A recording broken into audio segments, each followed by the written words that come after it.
So good morning, good afternoon, good evening, and welcome to this webinar on how to pre-think assumptions. My name is Rajat Sadana. I'm one of the co-founders of e-GMAT, and I'm going to be your main host today. Supporting me in this webinar, we have Harsha. Harsha is a subject matter expert, and he's going to be your co-host in this webinar. Also, we have Sandeep. Sandeep is a Gmat strategy expert, and he is going to make sure that any strategy-related questions that you have get answered in this webinar. My goal from this webinar is that by the end of this webinar, it's going to last about 2 hours and 10 minutes from this point on, each one of you has, one, a fair idea of how to go about doing pre-thinking.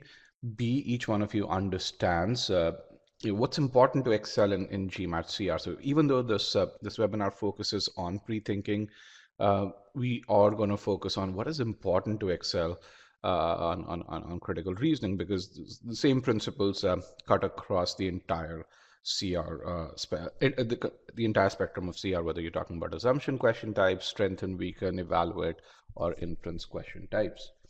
And then the third piece is, I want to talk about timing. A lot of people worry about critical reasoning and timing. I want to talk about what causes you to take longer to to solve CR questions, and how can you improve as as you as you learn more content and as you practice more and more. So these are three things that I want to achieve by the end of this webinar. And at the end, I want you to tell me if I've been successful in doing that. Now, clearly, this was a fairly application-focused webinar, and because we're going to be solving some very challenging questions, we did send a few video lessons your way to do a few things. One is to give you some sort of a background in what an assumption is, and the second thing is to really kind of get your feet wet. We will be looking at some sophisticated statements over here, and I'll do my best to explain those. But it's always good to get some sort of an introduction to those statements. So as a part of this, video lessons on introduction to assumption, pre-thinking two entities, and pre-thinking logical gap. These three video lessons would have helped you, get your feet warmed up overall. If you've not gone through these are a part of your free trial, or they've been sent to you. So definitely make it a point to go through these video lessons post this webinar. We also have some upcoming free sessions. We have a free algebra webinar that's tomorrow. That's 24 hours from now. If you have in this webinar, we're going to start from the very basics. So first of all, this webinar focuses on inequalities and absolute value. So it's a topic that a lot of people worry about. And if that's an area of worry for you, register for this and attend this webinar.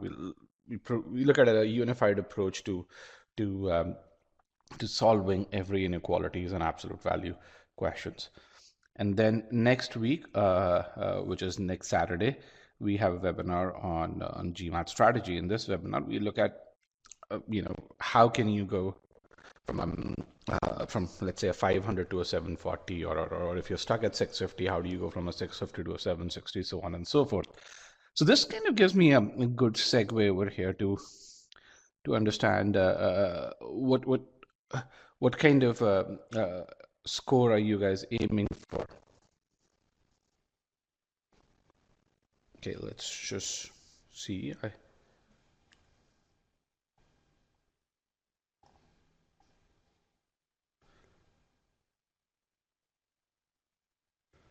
Apparently, I don't have a question over here.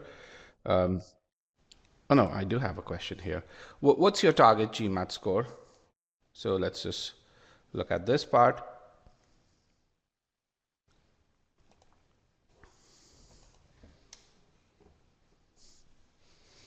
Okay.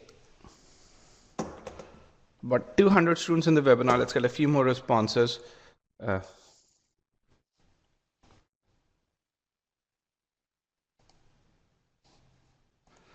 Over here.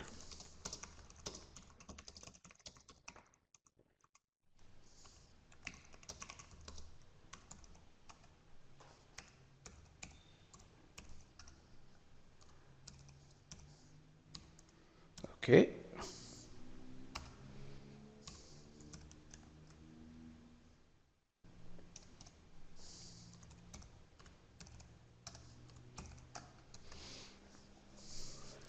All right. And then let's get a response to this question. What is your current GMAT score over here? This is a poll question that I made just now, so forgive the formatting, but what's your current GMAT score? Where is it that you currently stand? Let me broadcast results. What you see over here is that good chunk of you are aiming for that score of 730 to 750. That's about 45% of the class. And then you have about 25% in that 710, 720 bracket overall. And again, you have a few folks above and below that. With regards to current GMAT score, I see two big groups, one in the 500 to 600 bracket and another one in the 600 to 650 bracket. So it's about half of you around that in those 150 points over there. And then we have an appreciable number of you in the 660 to 700 bracket as well. All right, that's great. And again, you can see when do people plan to take the GMAT. A good chunk of you have not taken your data as of yet. That is good. And then how many of you have a study plan as of now? How many of you are working with a personalized study plan that you think will help you get to your target GMAT score? How many of you have one?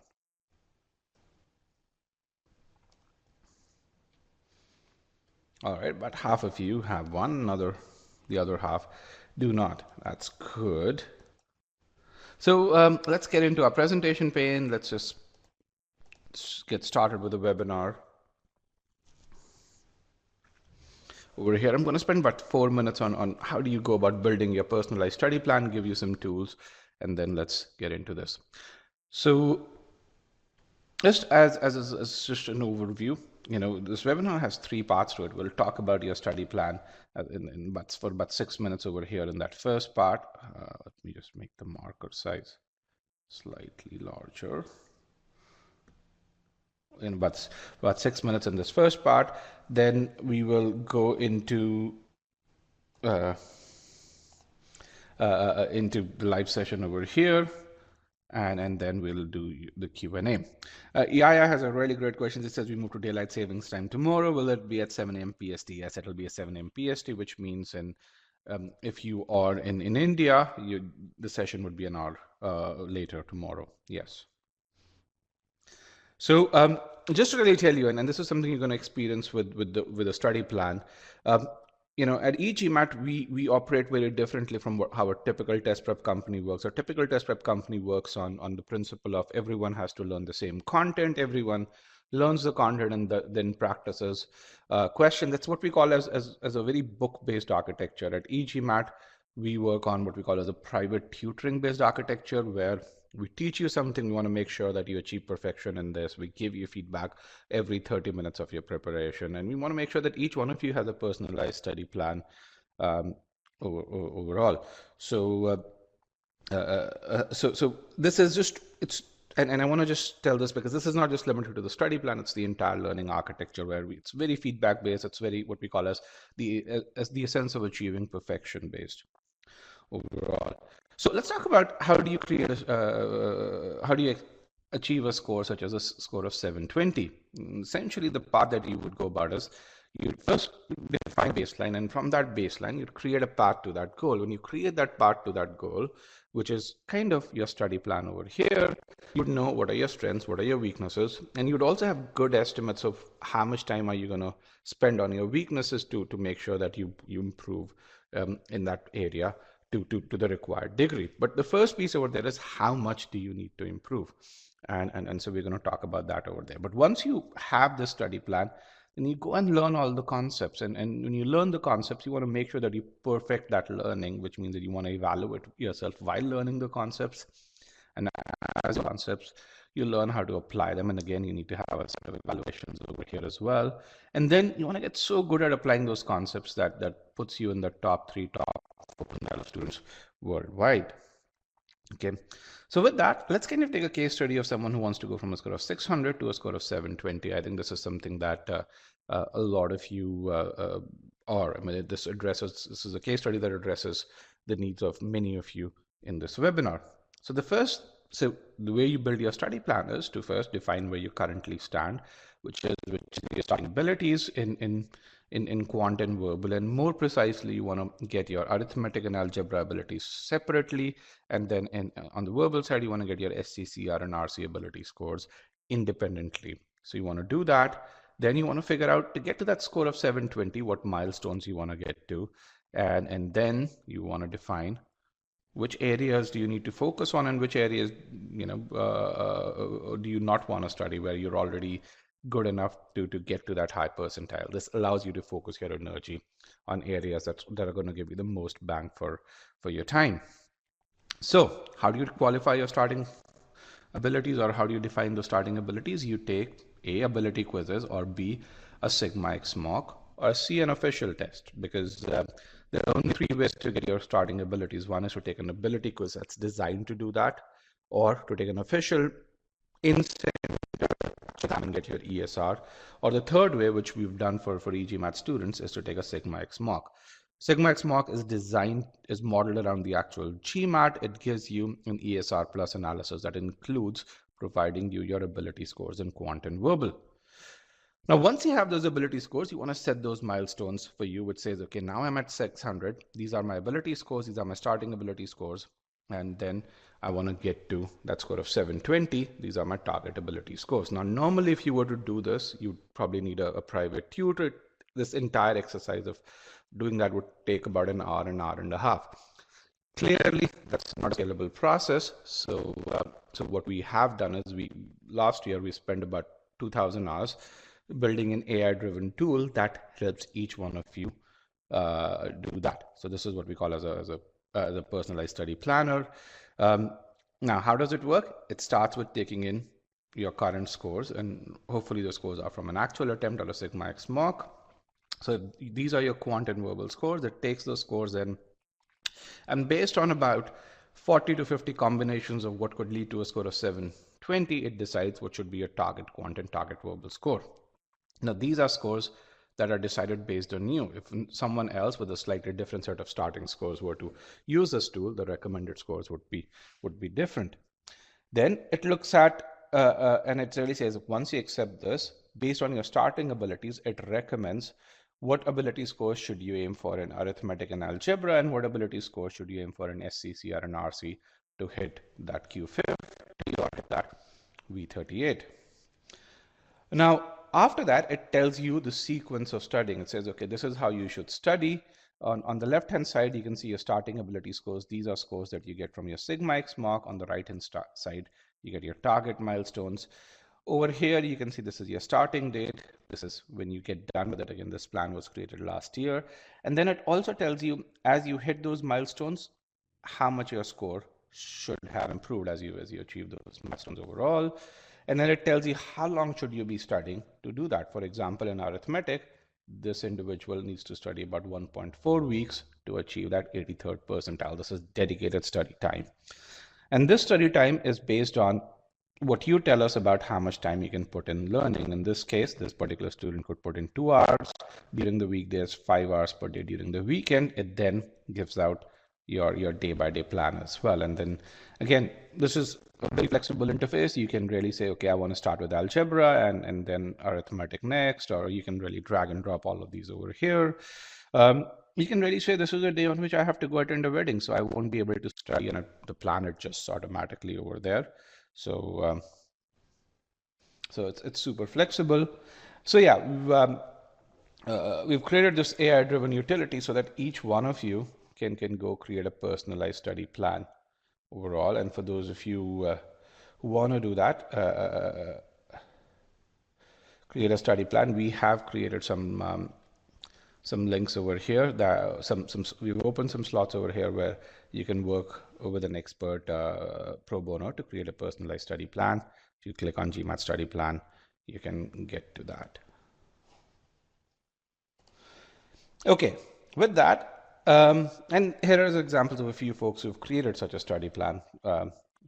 Ayush was stuck at 710. He actually gave 2 attempts, was never able to cross 710. We created a 1-month study plan, helped him improve to to get to 750, was able to get into Columbia with scholarship. Jim was stuck at 700. We helped him get to a 770 within a month. And Sharang improved from like a V35 to a V42. So again, you can really see how that personalization helps.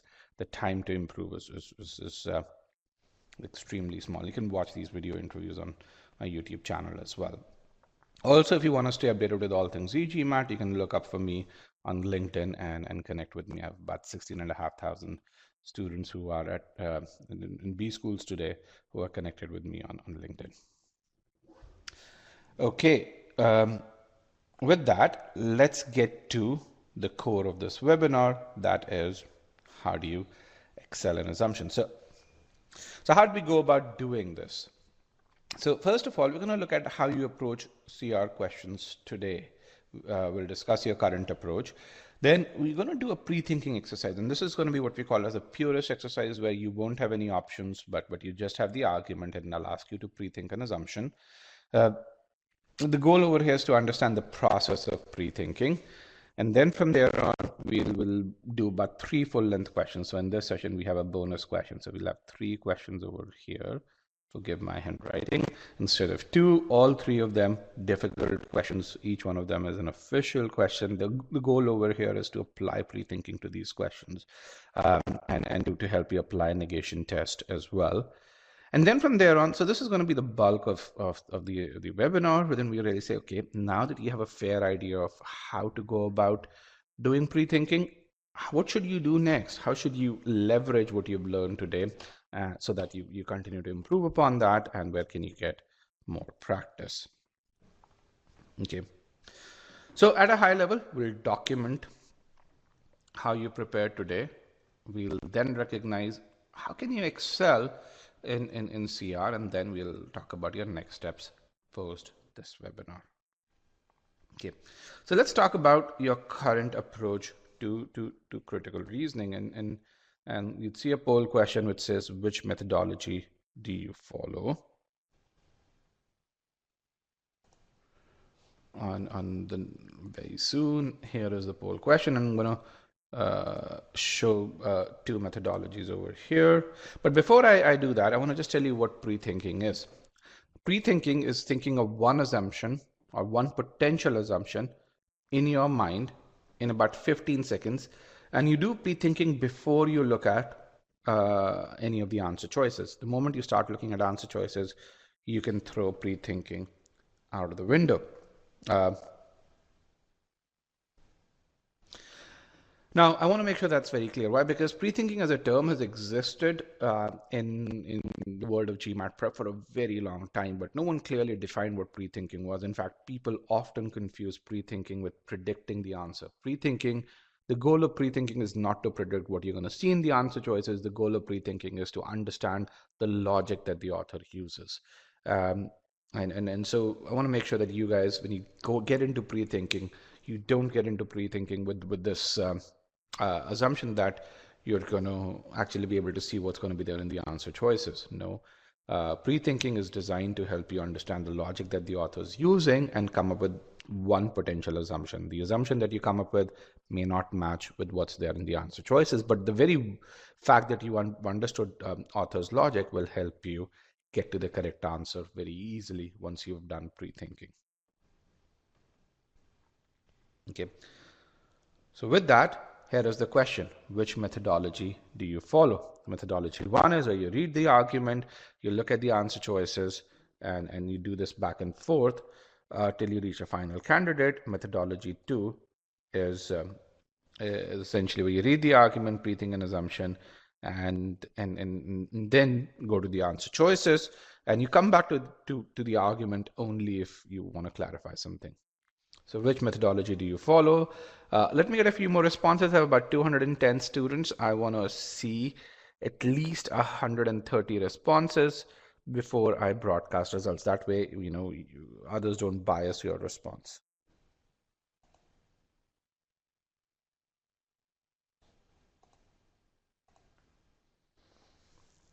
All right, 3. I have 115 responses, 124 responses, 125, 5 more, and then I will broadcast results. 130, great. We broadcast results. You can really see about 40% of the class uses methodology 1, about 60% uses methodology 2. It's interesting how this number has changed over the years. About 3 years back, it was the other way around, where 60% would use methodology 1 and 40% would use the pre-thinking approach. Now, as pre-thinking has become more popular, we see that it's the other way around. Okay. So my goal with this is that if you use methodology 2, which is the pre-thinking methodology, then I want to make sure that you guys get much better at it. You understand where you need to focus on if you're struggling with pre-thinking. But if you are someone who is over here, I want to tell you what is that pre-thinking approach and motivate you to start applying it as you solve more questions. Okay. Now, a few skills that we want to focus on. That's really, really important. So I understand you guys are here for pre-thinking. Pre-thinking is just an approach. And to ace anything on the GMAT, you can't just take a formulaic approach and really just apply it. It's not like I'm giving you a hammer and you're gonna knock everything off with it. Whatever we tell you, it has to be coupled with certain core skills that you guys need to have. And so along with pre-thinking, we will also focus on 3 core skills. One of them is to visualize as you read.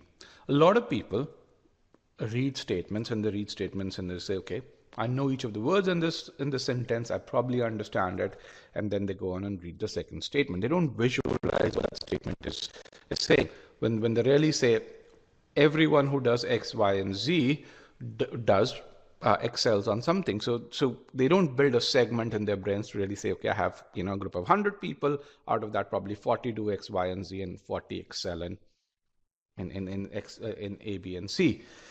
They don't visualize what they really see. And so one habit that we want to really do is to make sure that we start visualizing statements. And the 2 places where I want you to spend some time and visualize is making sure that you visualize what the conclusion is saying and then what each of the answer choices are saying, especially those answer choices that confuse you.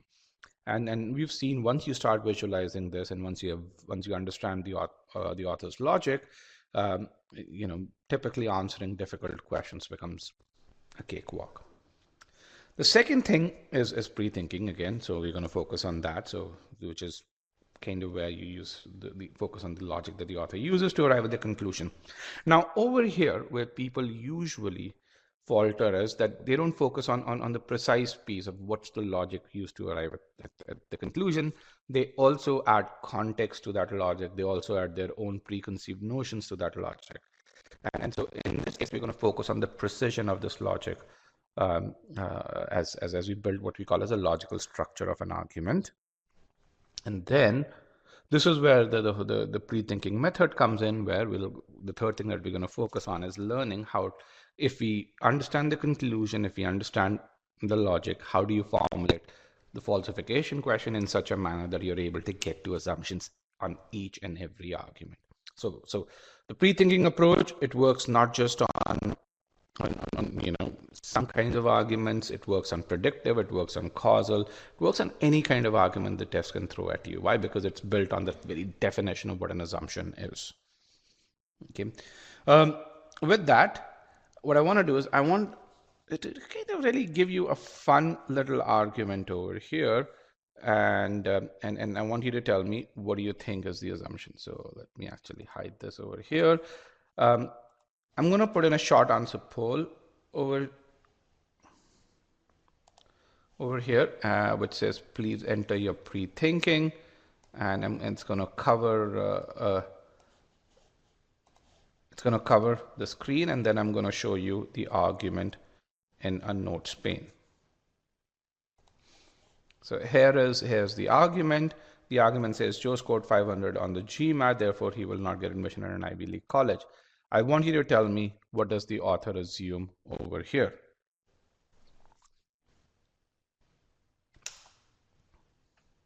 So once I get about 30 responses, I'm going to broadcast results.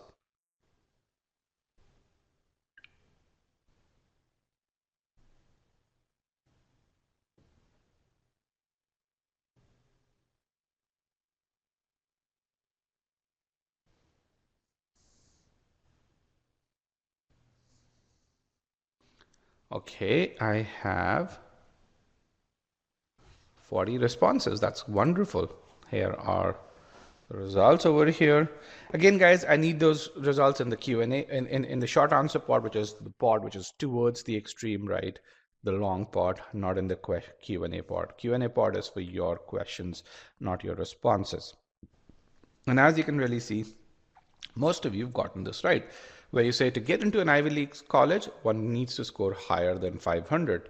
Ivy League doesn't admit students who have a score of 500, and so on and so forth. So what I want to really just tell you is, I mean, I've not taught you anything about pre-thinking, but I gave you an argument which you could comprehend fairly easily. And because you could comprehend that argument fairly easily, that notion of what an assumption is, it comes very naturally to us once we understand that argument. Uh, and again, the goal of this is to emphasize on the visualization aspect of it, understanding author's logic, because in this argument, you could visualize this, you could, why? Because you probably think about this day in and day out, and you could understand author's logic fairly easily. Okay, let me hide this over here. Let me hide this. So what's going on over here? This is your argument. Joe scored 500 on the GMAT, and the author then says, therefore, he will not get admission in an Ivy League college. So essentially, he gives you a fact over here, and then based on this, he makes a claim. And while doing that, he makes a jump in this case. And as he makes that jump, he assumes that a score of 500 on the GMAT for someone like Joe, that score of 500 for someone like Joe is unacceptable. Now, this piece, someone like Joe, is really important. Why? Because the conclusion is based on Joe. It's not for the Prince of Saudi Arabia. The author says Joe will not get admission in an Ivy League college. So you guys understood the logic. Just one takeaway. Conclusion and facts need to be tied together. Entities and conclusion and facts need to be tied together in assumptions. But again, if you understand the logic, it's easy to get to the assumption over here. Okay. Now, with that, why don't you tell me what's the definition of an assumption? How do we define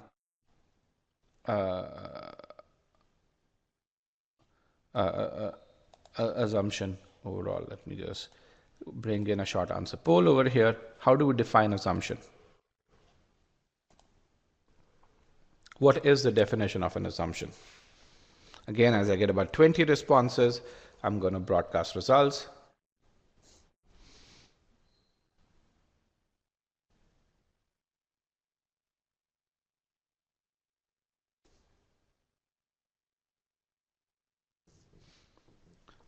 Okay, I have 25 responses. Let's get a few more responses over here.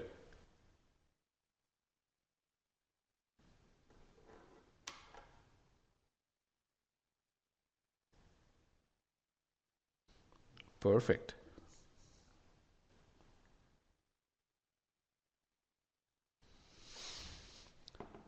So as you can see, some new info not explicitly stated.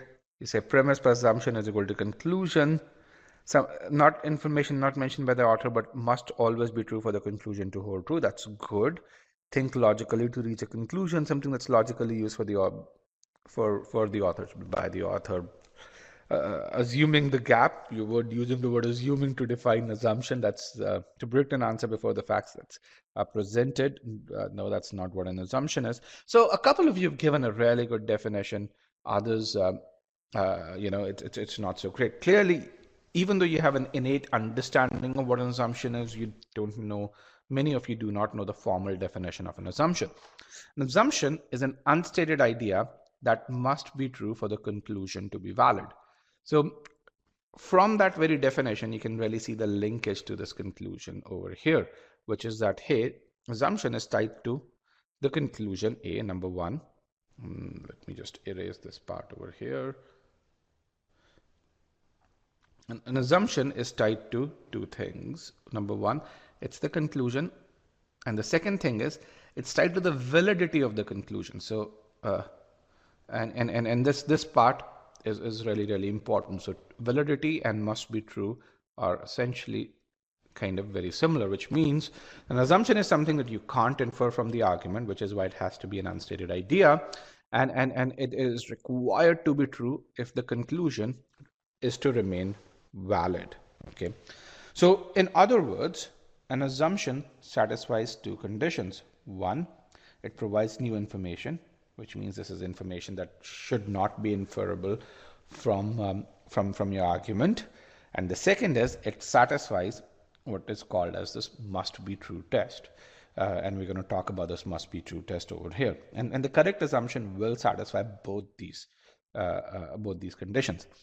Now, 90% of the time, this is what the GMAT is going to test you on, but 10% of the time, you'll also be tested on this must be true aspect overall.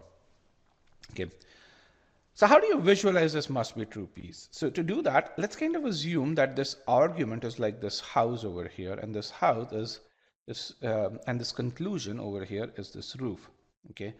Now, this roof is supported by three supporting statements over here, or three pillars. Each one of these makes the roof stronger. It keeps the roof upright over there. It prevents the roof from kind of just falling down or essentially breaking. Now, each one of them makes the roof stronger. So in the same way, a conclusion can have many strengtheners. Each one of them makes you believe more and more in the conclusion. However, only one of these statements is what we call as an essential pillar, which means without this, the roof will buckle down. And that essential pillar is an assumption that we want to worry about. These statements over here, so this one and this one, even though they may increase your belief in the conclusion, they are not those essential statements. These are what we call as strengtheners. And as we solve questions, there would be statements that would confuse you, and the kind of statements that will confuse you will be strengtheners overall, because in the answer choices, the test makers will actually give you an assumption, and then they'll cloud those assumptions with strengtheners to make it confusing for you. Okay, just at a visual level, I know we've not solved complex questions. At a visual level, does that kind of make sense, or does this analogy does that make sense to you? Think of the conclusion as your roof, and all of these statements as supporting statements over here. And just keep this visual in your mind as you solve questions, as you see certain statements that seem like good answers to you, but don't end up becoming the correct answer. Keep this into mind and really ask yourself, why is it not an essential pillar? And we're going to really do that. We're going to apply that negation test to get to it. Okay. So what does that must be true mean? It means that if the information provided by assumption is not true, then the conclusion can no longer hold true, or which means that the assumption is essential for that conclusion to remain valid, or for that conclusion to not be destroyed over here. So again, let's just apply this must be true test over here to this particular argument, the argument that we just solved. So very quickly, how can this conclusion be destroyed? What is falsification of conclusion in this context? You know this argument. How can this conclusion be falsified? Let me actually reduce the width over here so we have enough space for short answer poll. How can this conclusion be falsified if you want to just put those answers in? In what scenario can this conclusion be falsified, or will this conclusion break down?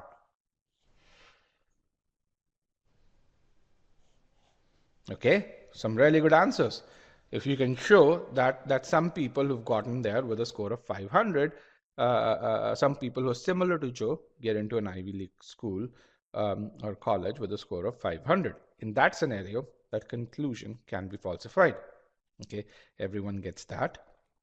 Okay, so how can conclusion be falsified?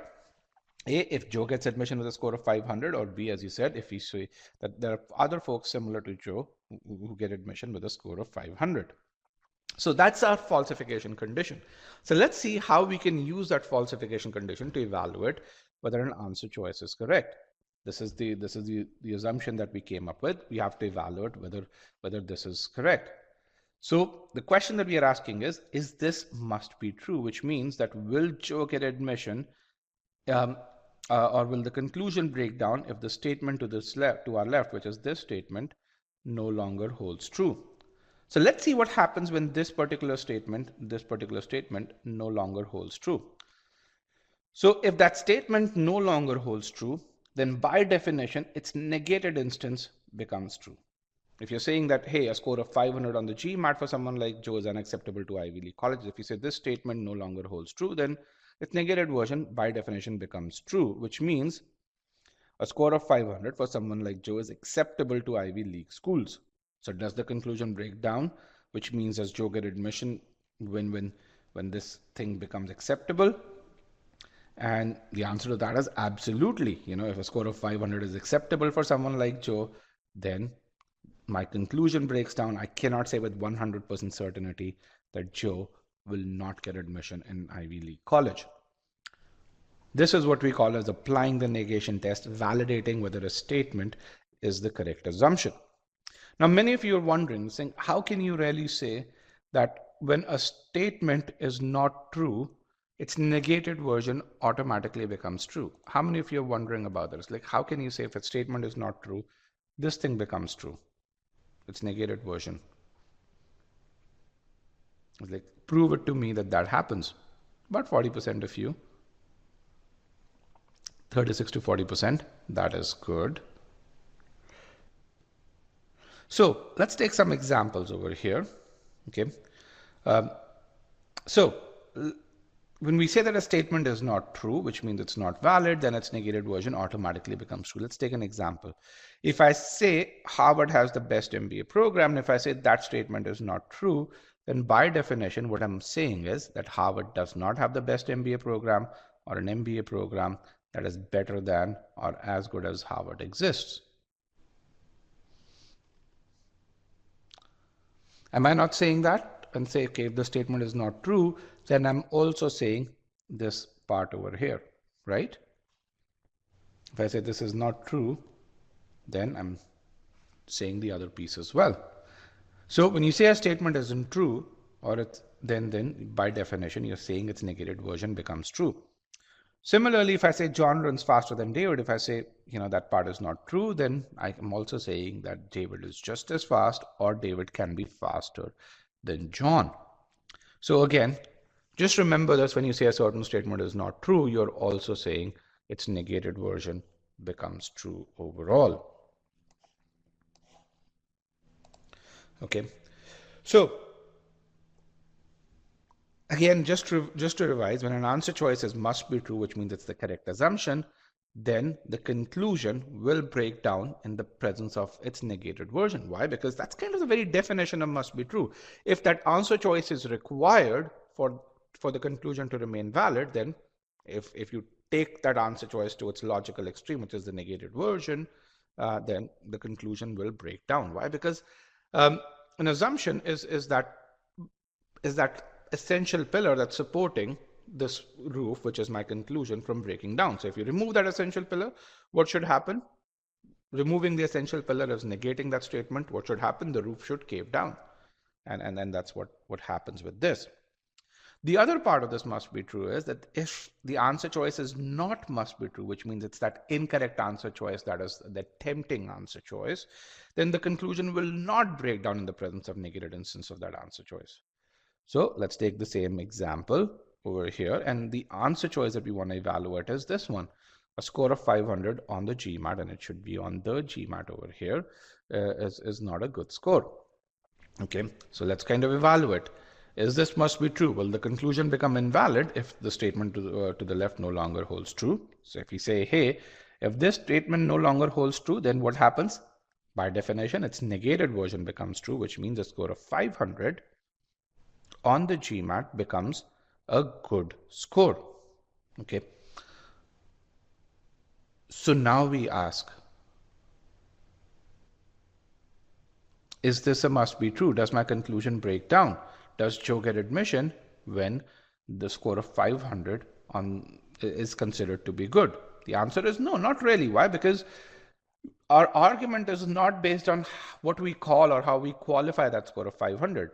Over here, I could replace this 500 with 700, and my argument would still remain the same, or 750. I mean, the logic is not dependent on how you qualify that score overall, and which is where you say, okay, if this is not true, its negated instance becomes true. Does it break the conclusion? No, it doesn't break my conclusion, which means this cannot be my current assumption, my correct assumption.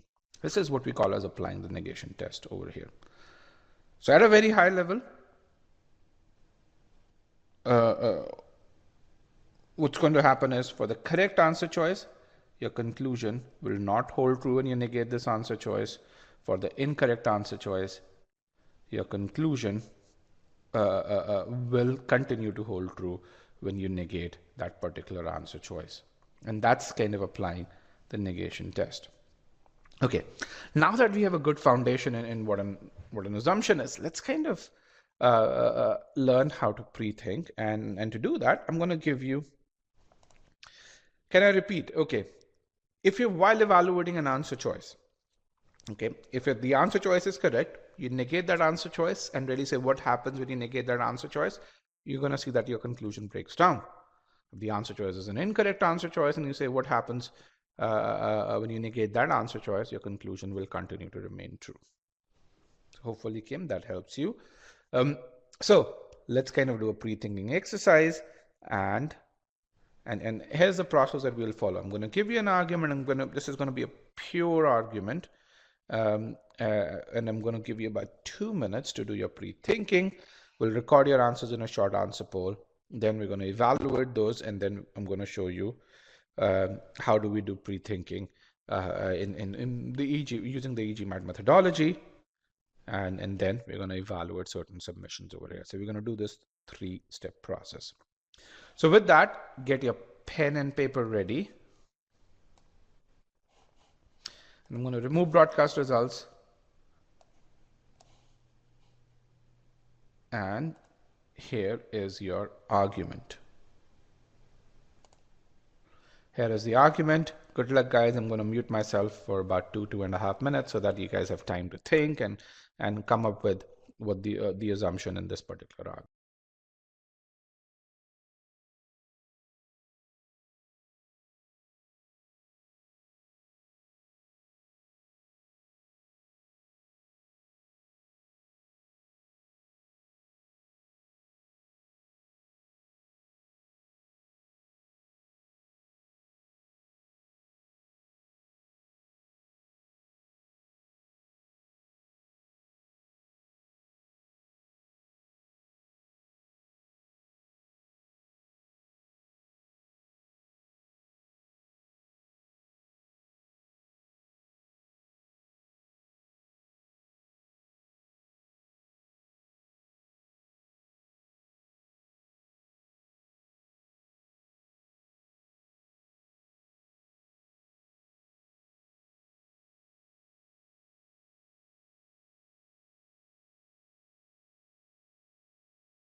Okay, guys. is another 15 seconds to get those answers in. Let's get those answers in.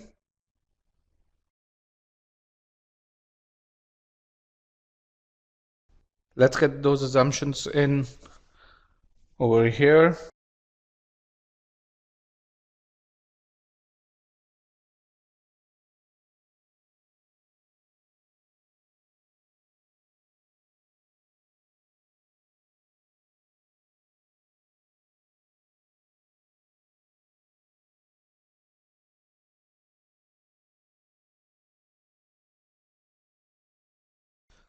Three, two, and one. Let me broadcast results. So you can really, I'm going to give you about 20 seconds to read the answers. There are two kinds of answers. Actually, there are three kinds of answers over here as I read them. One is where you haven't understood what the conclusion is about, and the answer is all over the place. So it's about 40 to 50% of the answers belong to that group over here. The second set of answers is where some people who understand the conclusion but have not put in time to visualize that conclusion, to understand the logic that the author uses. And there they've because they've understood the conclusion, they've put in a very formulaic approach towards putting in what the assumption should be, where you've said there are no other factors and all of that stuff. And again, this is, technically correct, but it's a very formulaic approach. That kind of an answer is not going to help you get the right answer on the GMAT, and I'm going to demonstrate why that's going to be the case. And then the third kind of answers are where people understand it and they've truly made the effort to do pre-thinking, and some of those answers are excellent. So let's kind of see how we go about doing that. Okay, so how are we going to approach? The first thing we're going to do is we're going to understand what the conclusion is saying, and we're going to isolate that conclusion, and we're going to visualize that over there. We say, okay, this is what the author is saying, and then you're going to see how I visualize that. Now, in this particular argument, we are comparing two entities. You have your tenured faculty, and then you have your lecturers, so your professors and lecturers. So it's a comparison of two entities. For those of you who are e-GMAT students who've gone through the assumption module, you'll really recognize that we have a dedicated video lesson on two entities over here.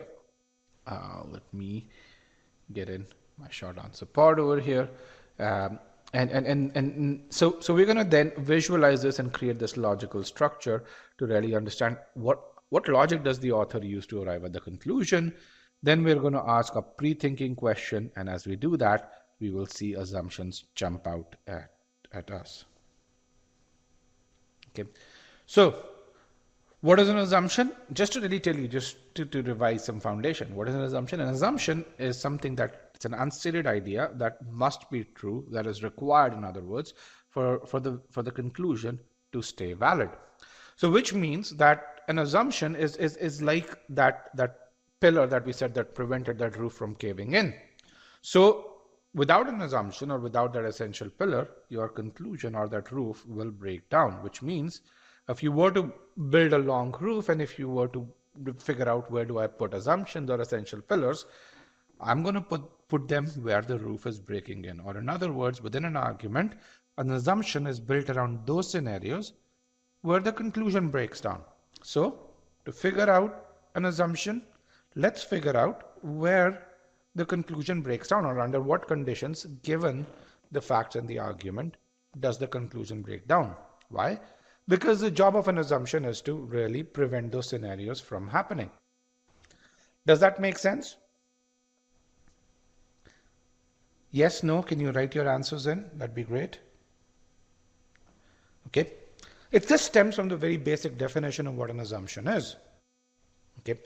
So the question that we have to ask is, under what circumstances, given the facts and the argument, that's where the visualization becomes very important, will the conclusion break down? If we figure out these circumstances, coming up with assumptions is a cakewalk. Why? Because all you're saying is those circumstances are not possible given what we are really saying. So let's look at this particular one. I'm going to move this. I'm going to put in a poll question over here. The poll question is, we have this argument. The poll question is, which statement is my main conclusion? Okay. I have 4 statements in this. I'm going to reopen the poll. I have 4 statements. I want you to tell me which statement is the main conclusion. In reality, there are only 3 statements that I reuse this poll, so that's why I have 4 options here. Ignore statement 4. Tell me which statement you believe is the main conclusion. Is it statement 1, statement 2, or statement 3?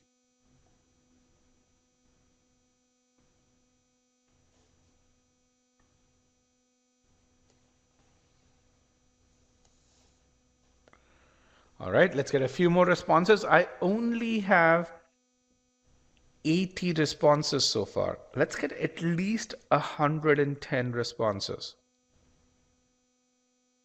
Let's get at least 100 responses.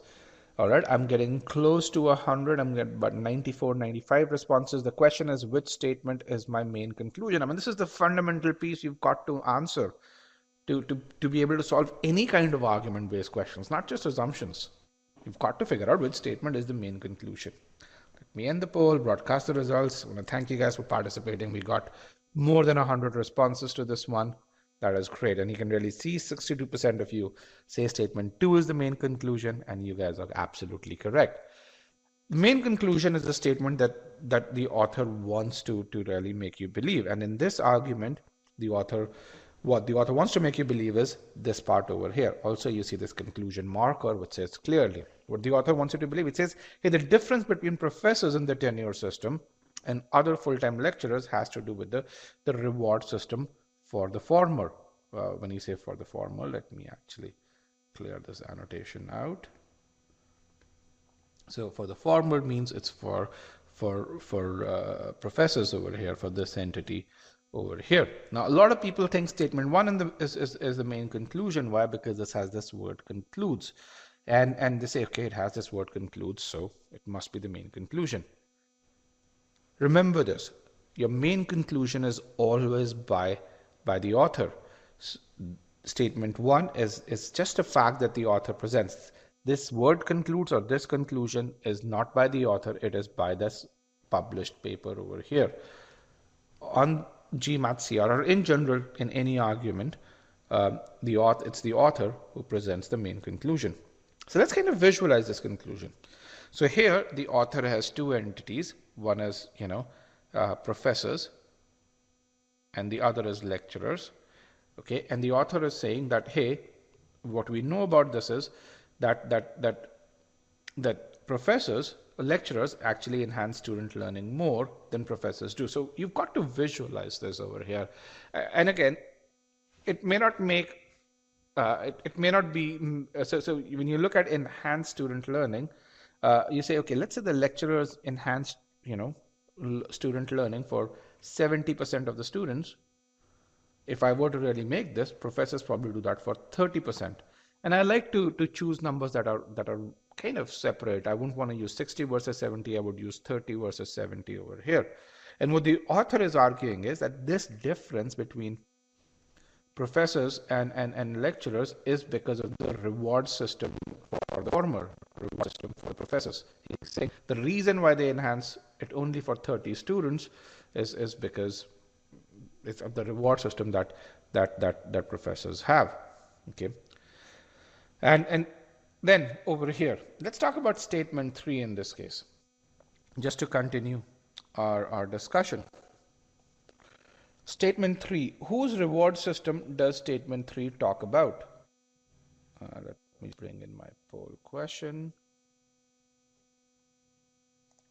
Whose reward system does statement 3 talk about over here?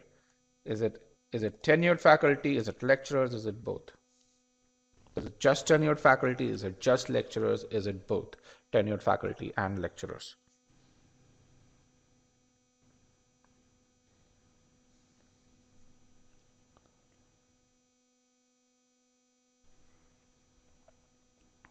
Okay, 3, 2. Let's 100 responses, guys. It's a really important piece. I mean, if you're here, participate in polls. You would get feedback on where you're faltering, why you're faltering.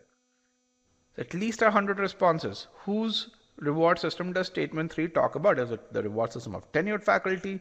Is it the reward system for lecturer, or is it both? And again, if you want to get to that 90th percentile, 95th percentile, 97th percentile, you shouldn't be worried about being evaluated. You should seek feedback over here.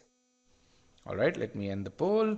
About 110 responses, broadcast results. 81% of you have gotten it right, that it only talks about the reward system of just tenured faculty. But you can also see that 17% of you think that it's both. And if you read statement number 3 over here, there is nothing about lecturers that's given. What it's saying is for tenured faculty, for T, maybe there is 70% of the emphasis is given on research and 30% is given on teaching. So this word greater, this comparative word over here, compares research, which is R over here, versus teach over here. And this is for tenured faculty, TF. Okay. Let's close this part. Is that part clear when you look at this? Just statement number 3. And I want to make sure that this is absolutely clear. And this is kind of, when I say visualization, this is what you should be visualizing in your mind. And for those of you who say it's not clear, you can put a question in the Q&A pod. That way Harsha can respond to your question to this. But 95% of you say it's absolutely clear. So when I say visualization, this is the kind of visualization that should happen in your mind overall. Okay, so this is the argument structure. Let's kind of look at this. Statement 1 is my context, where there's a research paper who says, hey, it seems that full-time lecturers enhance student learning more than professors in the tenured system do. Again, it's comparing two entities. It's really important. When you really read the statement as a visualization, you should be able to visualize two entities. You should really look at enhancing student learning and be able to put numbers over there. Then, this is the author's conclusion. The author says clearly the difference between professors who are in the tenure system and the other full-time lecturers has to do with the reward system for whom? For these full-time for the professors.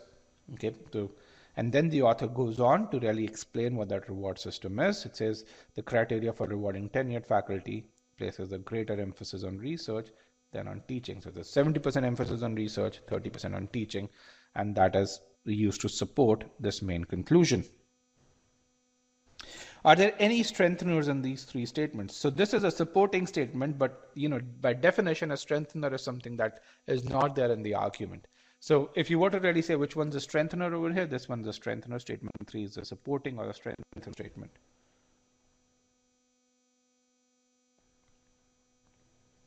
Okay. So let's kind of formulate a pre-thinking question. The pre-thinking question is, under what circumstances, given the facts in the argument, will the conclusion break down?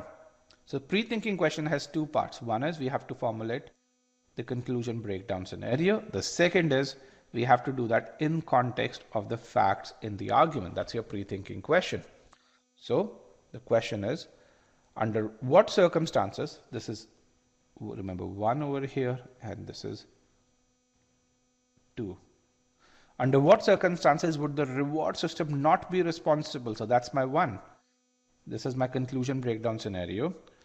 So what you're saying is, under what circumstances would you not blame this reward system for the difference in performance, given that the facts that we are given, which is 2 over here, given that full-time lecturers, we know that full-time lecturers enhance student performance more than professors do, and reward system for professors, that reward system places a greater emphasis on research than on teaching. Can you really see how we took that generic pre-thinking question and translated it into the form for this particular argument? Stay on this over here. We took that generic pre-thinking question. It says, hey, let's conclusion breakdown. How conclusion breakdown means reward system is not going to be responsible. And given the facts in the argument means that we know this over here. We are not disputing the facts in the argument. Okay. Yeah, I need to see a bit more participation here. Can you see how 1 and 2 translate into 1 and 2 over here?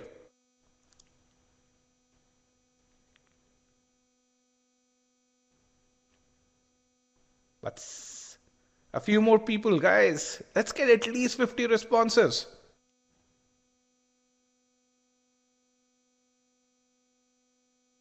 Let's get at least 50 responses here. What did you not get?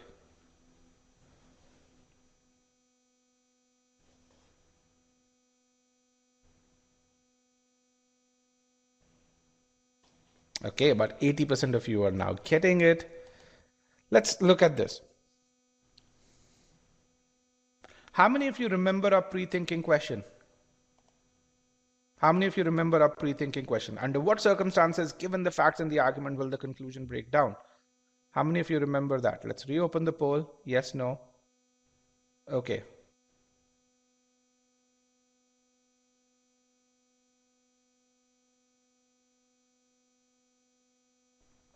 All right. 84% of you remember that. So if you don't remember that, then again, think of it as the pre-thinking question. The question that you have to ask is, under what scenario will my conclusion break down given what I know? Why? Because an assumption is supposed to prevent the conclusion from breaking down. Okay.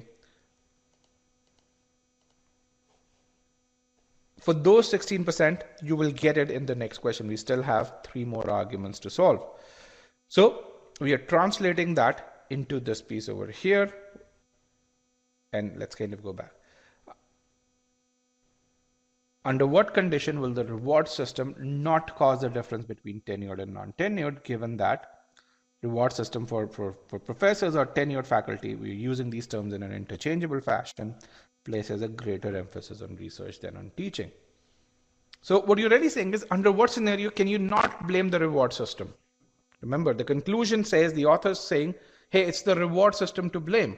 So to negate that conclusion, what you're saying is, under what scenario can you not blame that reward system? And here is your argument over here. You can see the entire argument. And in this argument, okay, you can really see what the author is blaming is the reward system for this. So you say, under what circumstances can you not blame the reward system over there? So let's look at some possible scenarios in which you can't blame this reward system. If non-tenured faculty, if they have an identical reward system, okay, so if their reward system is identical to that of tenured, then you can't blame the reward system.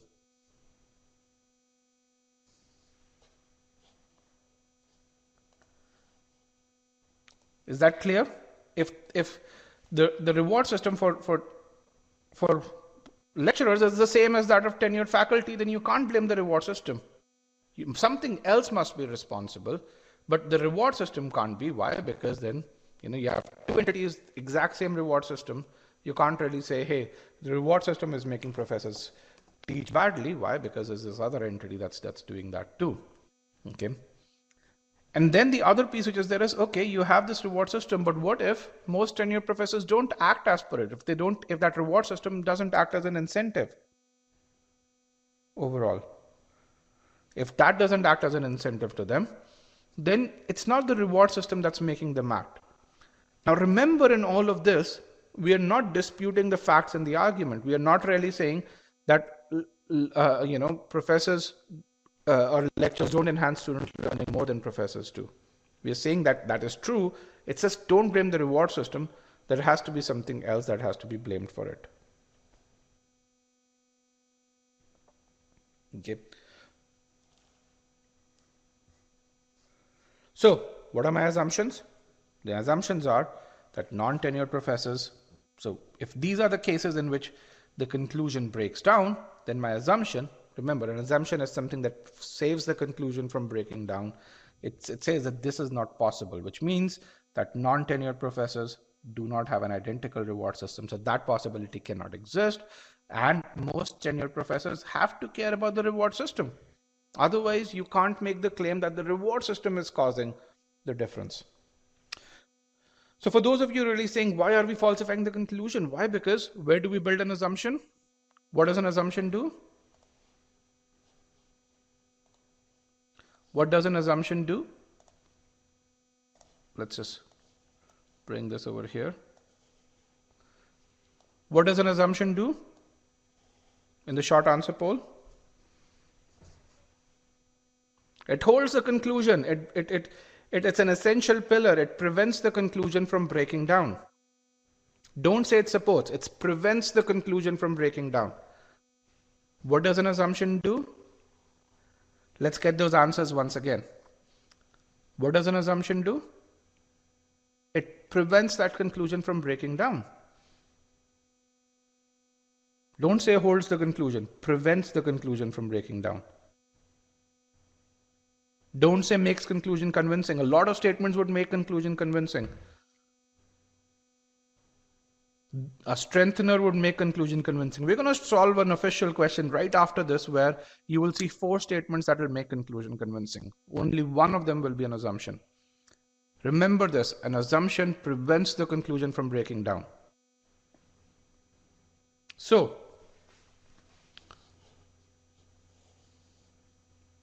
if I were to get a whiteboard over here, let me just add new share. Why are we falsifying this? Again, remember this piece.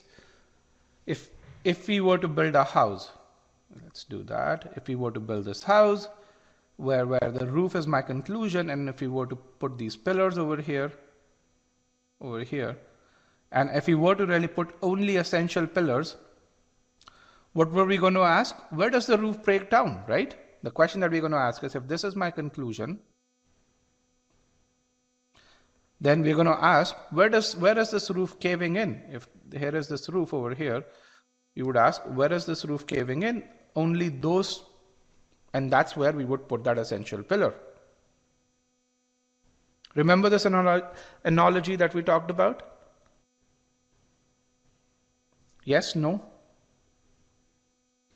So, if we were to figure out that, okay, this is my assumption, whereas this over here is not my assumption. Let's kind of see if I can change it to a more proper color. If we were to really say that this is not my assumption and this is not my assumption, then we have to really say, okay, if I remove these pillars, does my conclusion break down or my roof cave in? If it doesn't, then that's not an assumption. So a conclusion, what does it do? It prevents that assumption from breaking down. Okay. So that is why we find these falsifying scenarios. Why? Because these are scenarios in which the conclusion breaks down and my assumption prevents that from happening. Now, if I go back, read these 2 scenarios. If they are true, can you really see that my conclusion breaks down in these scenarios?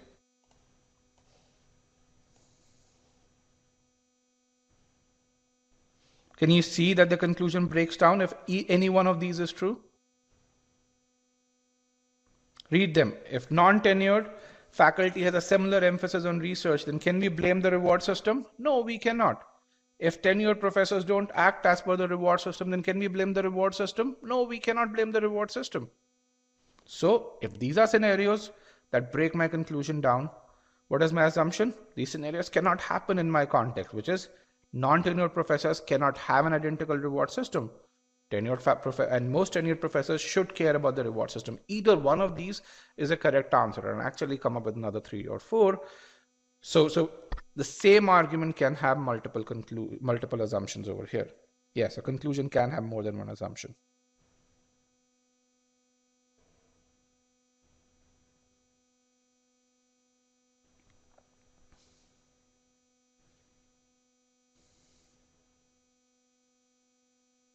If you want to say it's not the reward system but something else, is that correct? Yes, it is correct. But that's the mathematical approach to it. On the GMAT, you will not really say it's not the reward system but something else, because that's a very easy answer. Here you're not being evaluated on logic. What you would really have over here is a version of this, which is over here, that non-tenured professors do not have an identical reward system. Okay.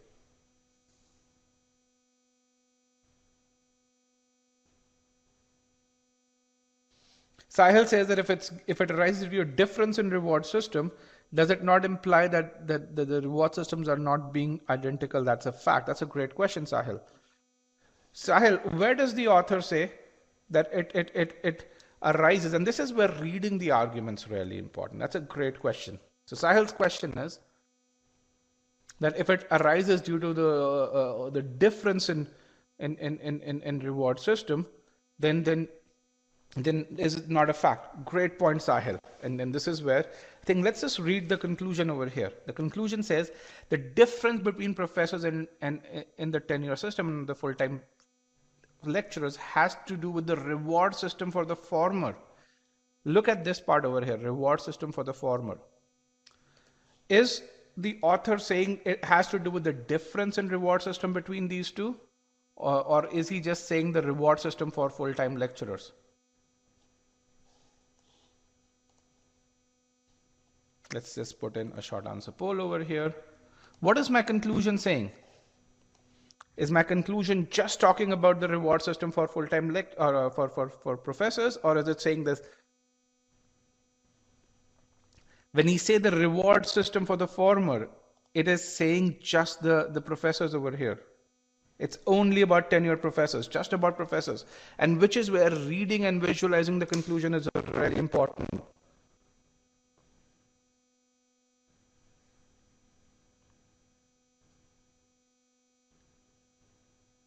Okay, let me just draw a parallel statement to you.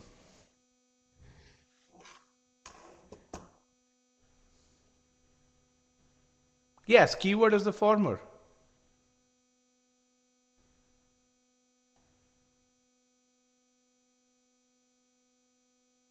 And that's very, very important. That it's because of that reward system for the former. It's how that reward system is designed.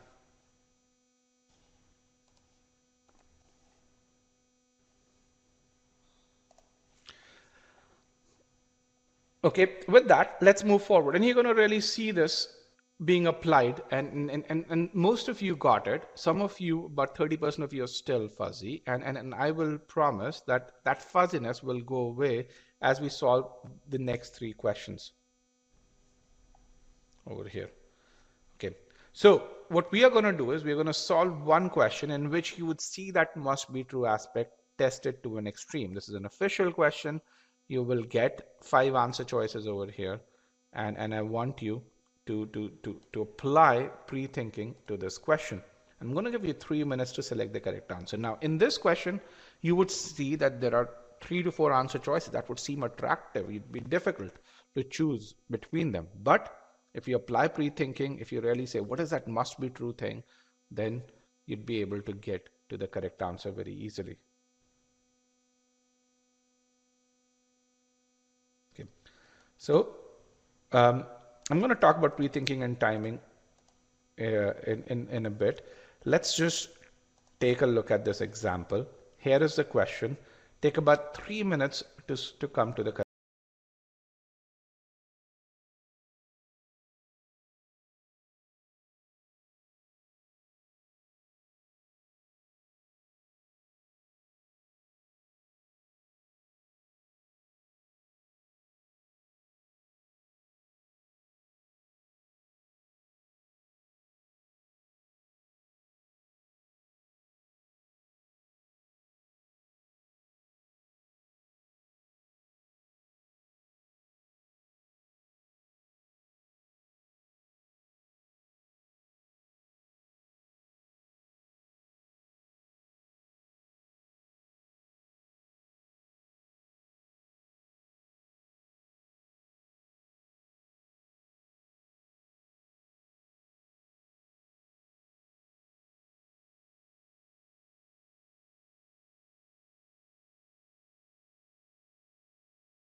All right, let's get those answers in. 3, 2, and 1.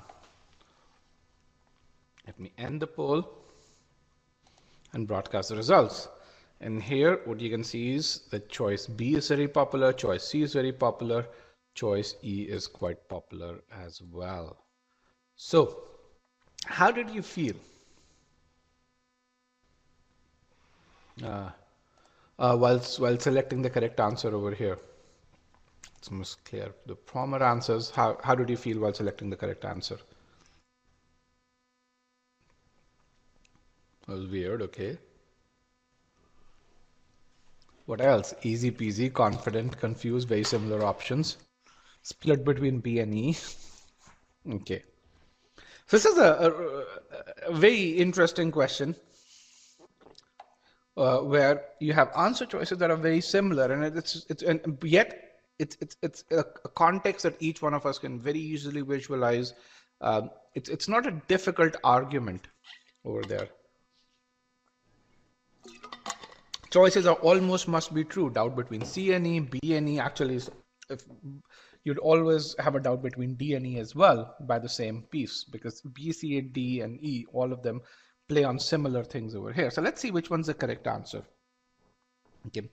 So what's my conclusion? Well, my conclusion is that is clearly this part over here, that hey, if we increase the toll, the annual revenue will go up by 50% every year. Okay.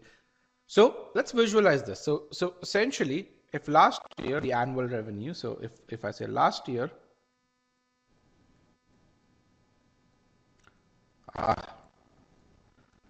if last year the annual revenue was $1 million, $1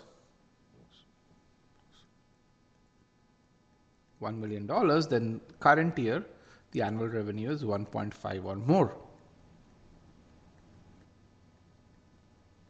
Okay, that's one of those. That's kind of just a very visual. I like to always put visuals in my mind. So then the question really is, how do we estimate my annual revenue? How do we estimate annual revenue? What's the formula for estimating annual revenue? What would you put in as a formula for estimate annual revenue given this argument?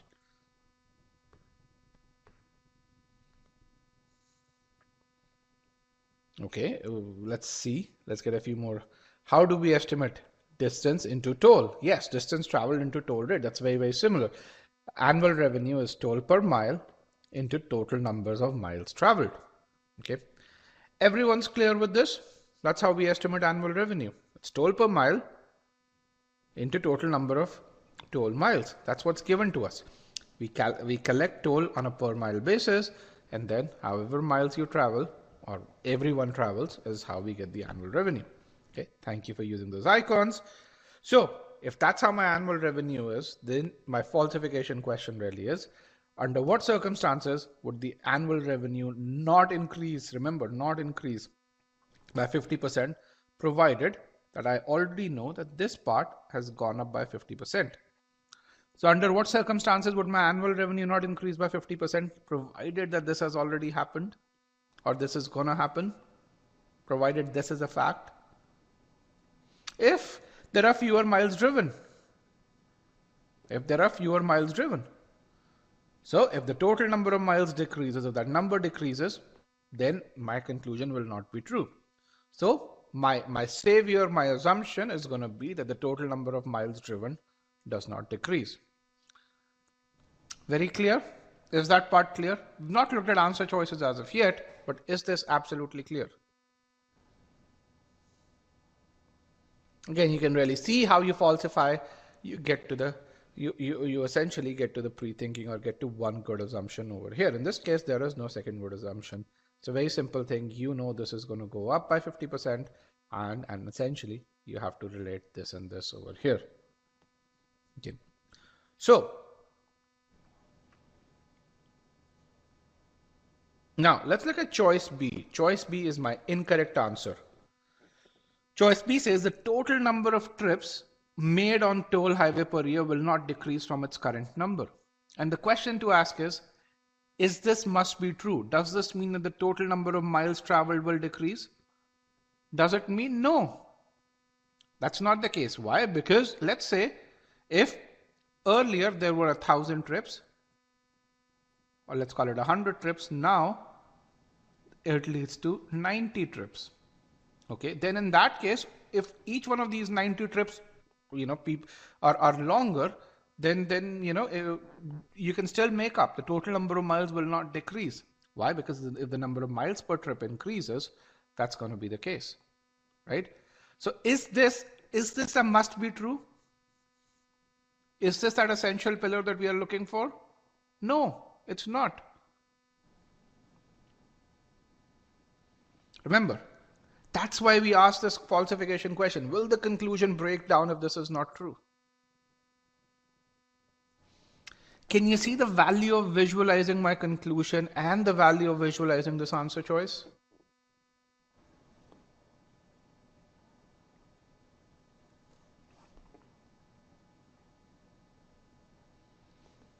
Now, let's go to our correct answer, which says the total distance over here, traveled by vehicles on toll highway per year will not decrease from its current level. Does it mean that the total number of miles will decrease? Yes. If this is true, then means the total, why? Because the total distance is total number of miles. Okay. So does it satisfy my must be true condition? Absolutely. Okay. So we are also going to look at the other pieces, other answer choices over here. So choice E is my correct answer. Let's look at choice C. Choice C talks about the average length of trip. What if the average length of trip goes down from, let's say, 10 miles earlier to 9 miles now? What can compensate for the average length of trip? The number of trips. Yes, more trips. So is this must be true? No, it is not must be true. Okay. The number of drivers who consistently avoid toll highways, if it increases, let's say earlier 100 drivers used to avoid toll highways, now 110 avoid toll highways. Does that matter? No. What if the remaining drivers travel, take longer trips? So this is an example. It's not irrelevant. So if this were a strengthened question, choices B, C, D, and E, each one of them will be good strengtheners. Choice B makes you believe more in the conclusion, right? It increases your belief, but it is not essential for that conclusion to remain valid. It is not that essential pillar. It is that supporting pillar. Choice C similarly makes you believe more in the conclusion, but it's not an essential pillar. It's that supporting pillar out there.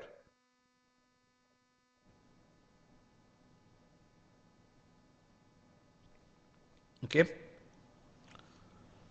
And that's the difference between strengthen and an assumption. B, C, D, and E. Each one of these is a correct strengthener.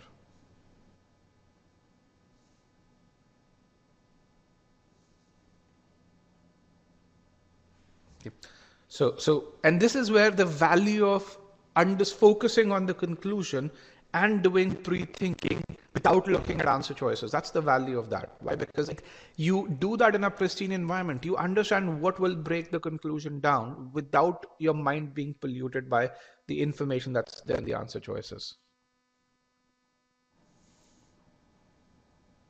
Oh, the negation test for E will work. It's the correct answer. Yes. The negation test will definitely work over here. So let's now talk about timing. How many of you over here are worried about time? We'll do 2 more examples, don't worry. How many of you are worried about timing over here? You're saying, man, this seems to take very long.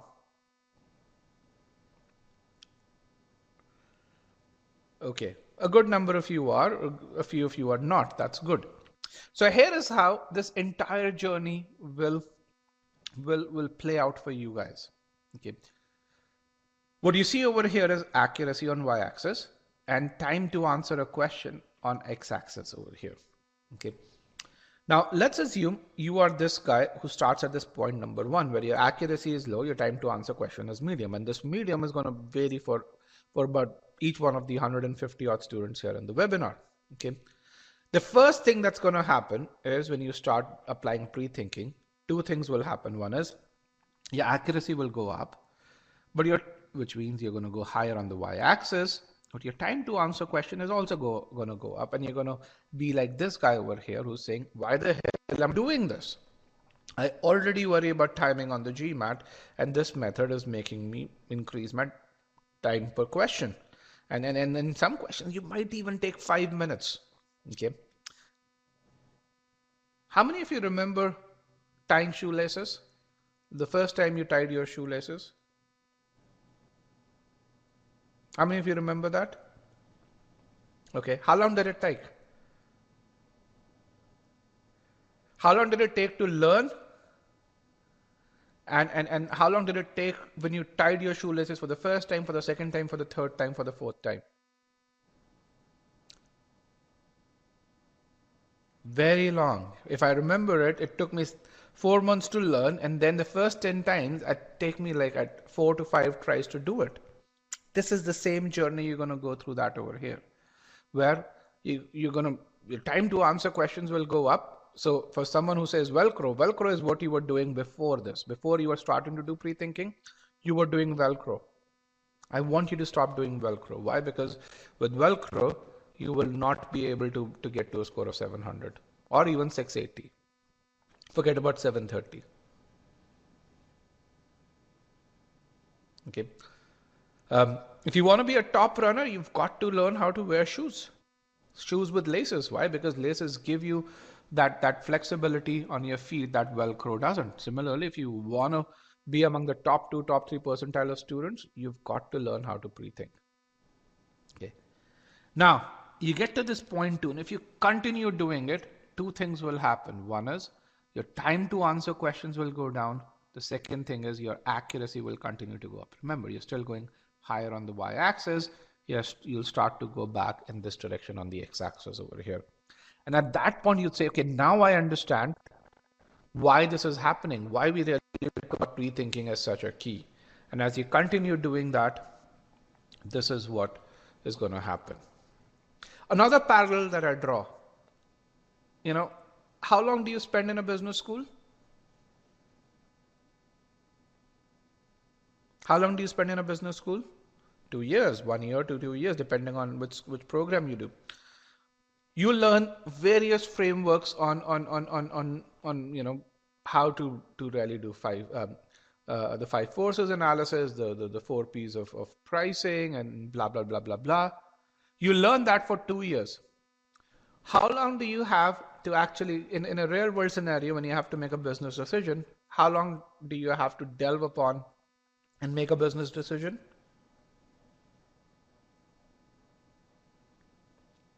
It's about a week. It's not an hour. If you want to really decide, okay, I'm going to invest $1 million in something, it's going to be about a week. So why do we spend 2 years learning those frameworks if we have to make a decision in a week? Why do we spend 2 years learning those frameworks if in the real business world you have to make that decision in a week? To be accurate, right? To learn the very foundation. That's why you have those case studies. And once you go through those case studies, your ability to apply those frameworks, your ability to come up to a good decision increases. Your time to come up to a good decision goes down, which is the same thing that's going to happen over here. Early on, it's going to take time. If you were in the first semester in your business school or in the first quartile, depending on the format that your business school has, and if I were to ask you ask you to make $1 million decision, you would make 9 out of 10 times you'd make a really bad decision. By the end of second year, that's going to go down to 3 out of 10. And by the time you are 2 years into your job, you're not going to make very many bad decisions. That's the same thing over here. It's the same process.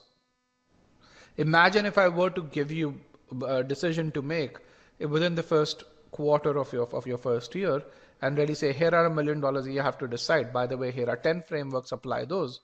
You would feel overwhelmed, which probably similar to what some of you are feeling right now. But if you trust the process, this is where you will reach.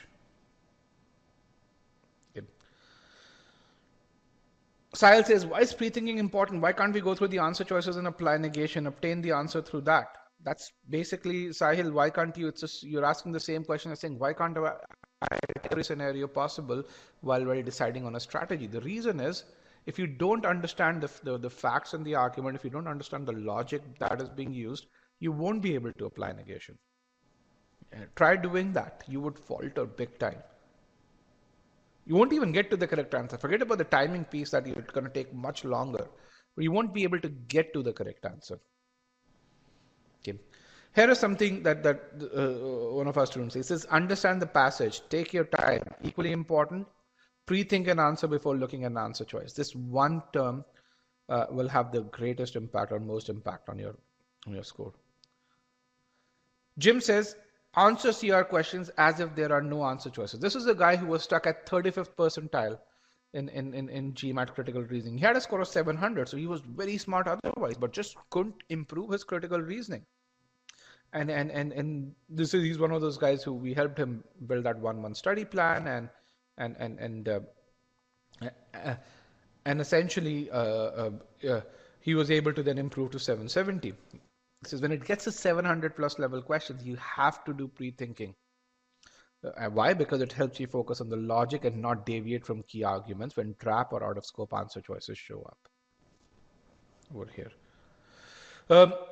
There's another guy who says, pre-thinking primes the mind. You are constantly on your toes while you're reading those paragraph or CR question stem. And you stay focused. And you can really see the logical jump that the author has taken or how the answer choice is looking to confuse you over there. Okay. Now, again, if you were to look at this and if you were to really say, hey, it's not just if pre-thinking didn't work, we won't just have, we won't have close to 2,000 success stories on GMAT Club, whereas others are stuck in 200-300. We won't have 100 plus successful interviews on our YouTube channel. I mean, if you look at GMAT Club, there are about 4-5 successful interviews on the YouTube channel. If you look at e-GMAT, 114, 115 as of today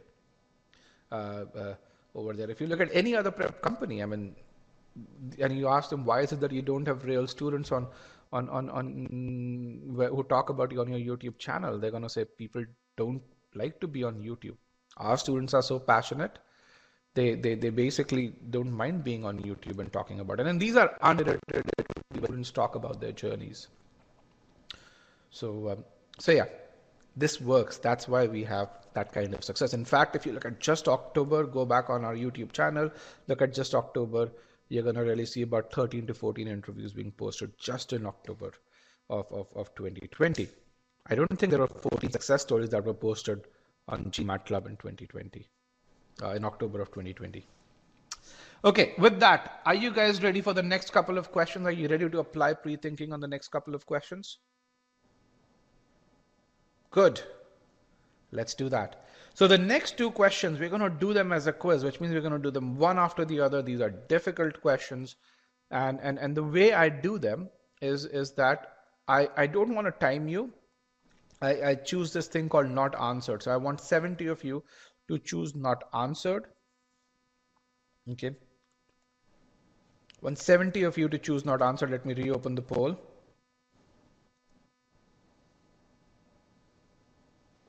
$70 people to choose not answered over here.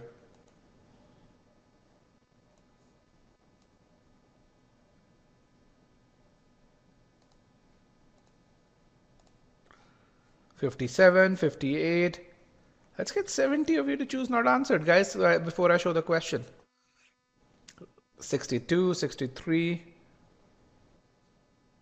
65, 70. Perfect. Here is the question, guys. Good luck.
All right, guys, you guys have another 15 seconds. Get those answers in.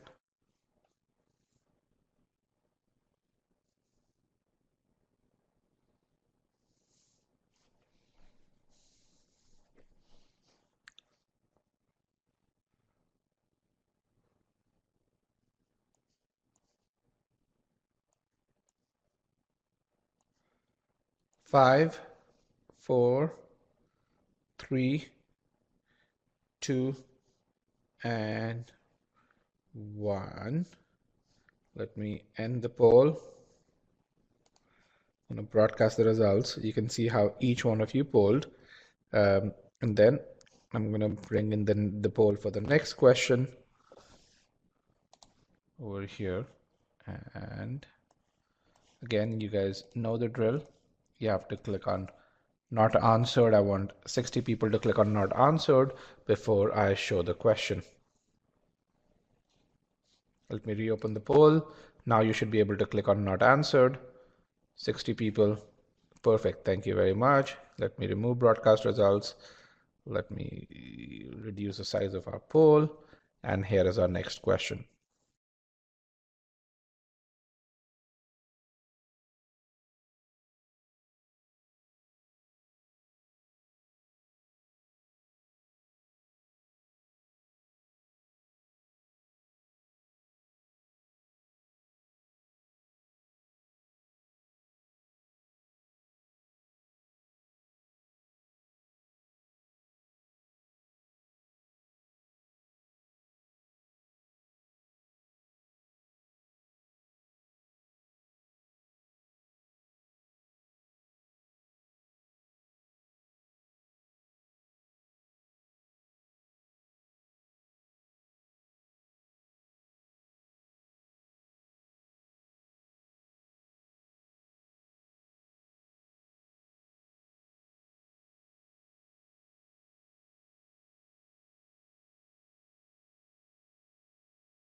All right, you guys are almost done. Let's get those answers in.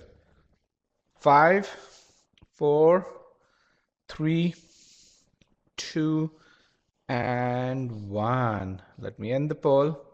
Let me broadcast the results, and this is how you guys polled. I mean, choice C is very popular, choice E is very popular, choice D is probably the most popular choice. So how were these questions? How did you guys feel while solving these questions?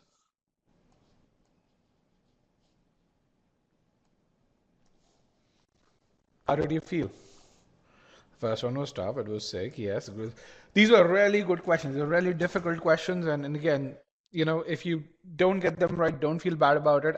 So one thing I tell people is, when you come over here, you solve difficult questions. It's a low risk environment. It's not, you're not here to evaluate yourself. What you're here is to get to that higher level of understanding. So even if you don't get it right, don't worry about it. This is the beginning. This is not the end of the road. So rather focus on what you've learned and how you apply that. Okay. So let's start with doing this question over here. So let's visualize our conclusion. And really, really important, guys, visualize our conclusion. So what is this conclusion saying? It's saying, okay, if in 94,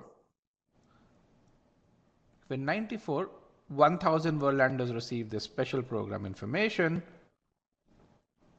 then in 96, that number was more or less 1,000. Right? And we are only talking about special programs.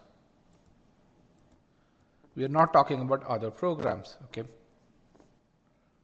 All right.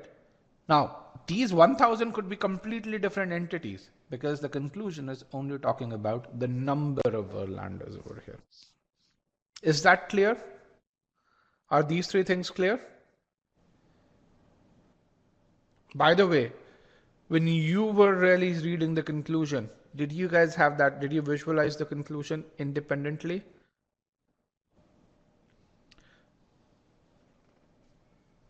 Did you visualize it really just in isolation without worrying about everything else in the argument?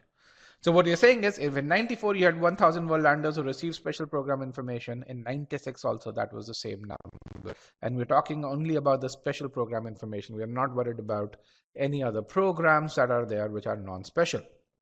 So let's kind of understand this argument. Here's this entire argument over here. The last statement is, of course, the main conclusion, and we visualize it on the prior slides. I'm not going to repeat that. Let's see, what does the author say that? He says, two things have changed since between 94 and 96. One is the number of RDS equipped radios in 94 and 96 remain the same. You know, these are the radios that people have in their houses or where you receive these programs. But the number of transmitting stations, that increased, that more than doubled. Okay, now you see this word however over here.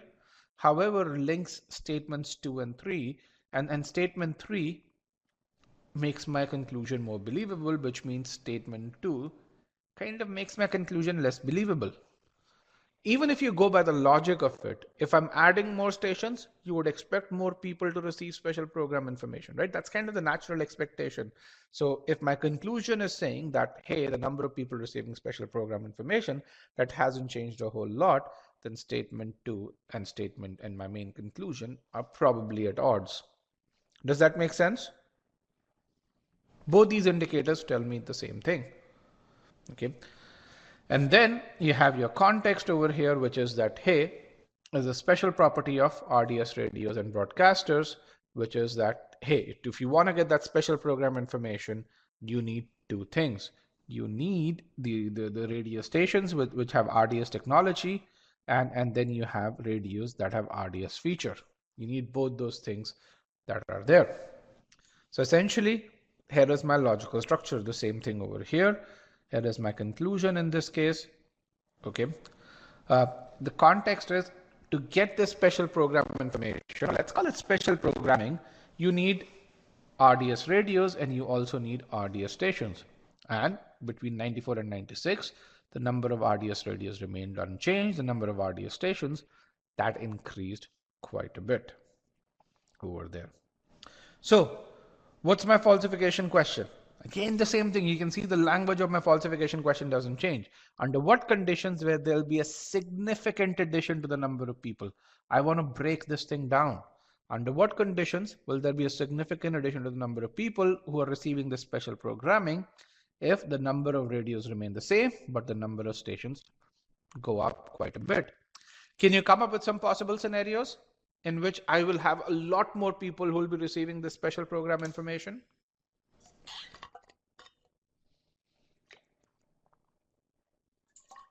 Can you come up with some scenarios? Okay, household size went up. Okay. Place where the signal reach of the radio station increased. Yes. More people gathered at the same receiving radio. That's wonderful. I mean, you guys right away are able to come up with scenarios that break my conclusion down. So there are two possible scenarios that you guys have really said. One is if you increase the coverage, which means that if the additional stations, the new stations over here, they now cover areas where there was no coverage earlier. So, hey, people had the right kind of radio, but there was no coverage over there. Or if more people listen to every radio, if you start putting these radios in Starbucks, or if someone says, as someone said, the household size increases, that way, despite having the same number of radios, you can have more people listening to that radio. Are both these scenarios clear to you guys to really say, hey, if this happens, my conclusion breaks down. My conclusion is shattered. Right? So what are my assumptions? The new stations do not increase coverage significantly, and people per radio more or less remain the same. I'm going to go through each of the options. Don't worry about the options. Let's first do the pre-thinking. We are here to do pre-thinking. Then we will do options. Can you see how the assumptions prevent these scenarios from happening? Can you see that? Just you guys came up with these scenarios, and so when you come up with the falsification scenarios, assumptions are fairly simple. So now let me bring in my poll over here to really see how you guys polled. So you understand the logic now. Let's see if you can. Where is my poll? Just 1 second, guys. Let me bring in my poll over here. And RDS, where is my poll? Oh, there is my poll over here. Here is how you guys polled. You can really see, you can see, it'll tell you how did you poll.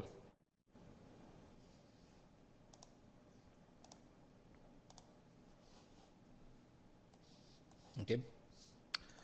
So let's look at choice A. Choice A says, few if any of the RDS radio stations that began broadcasting after 1994 broadcast to people with RDS equipped radios living in areas blah blah blah blah blah.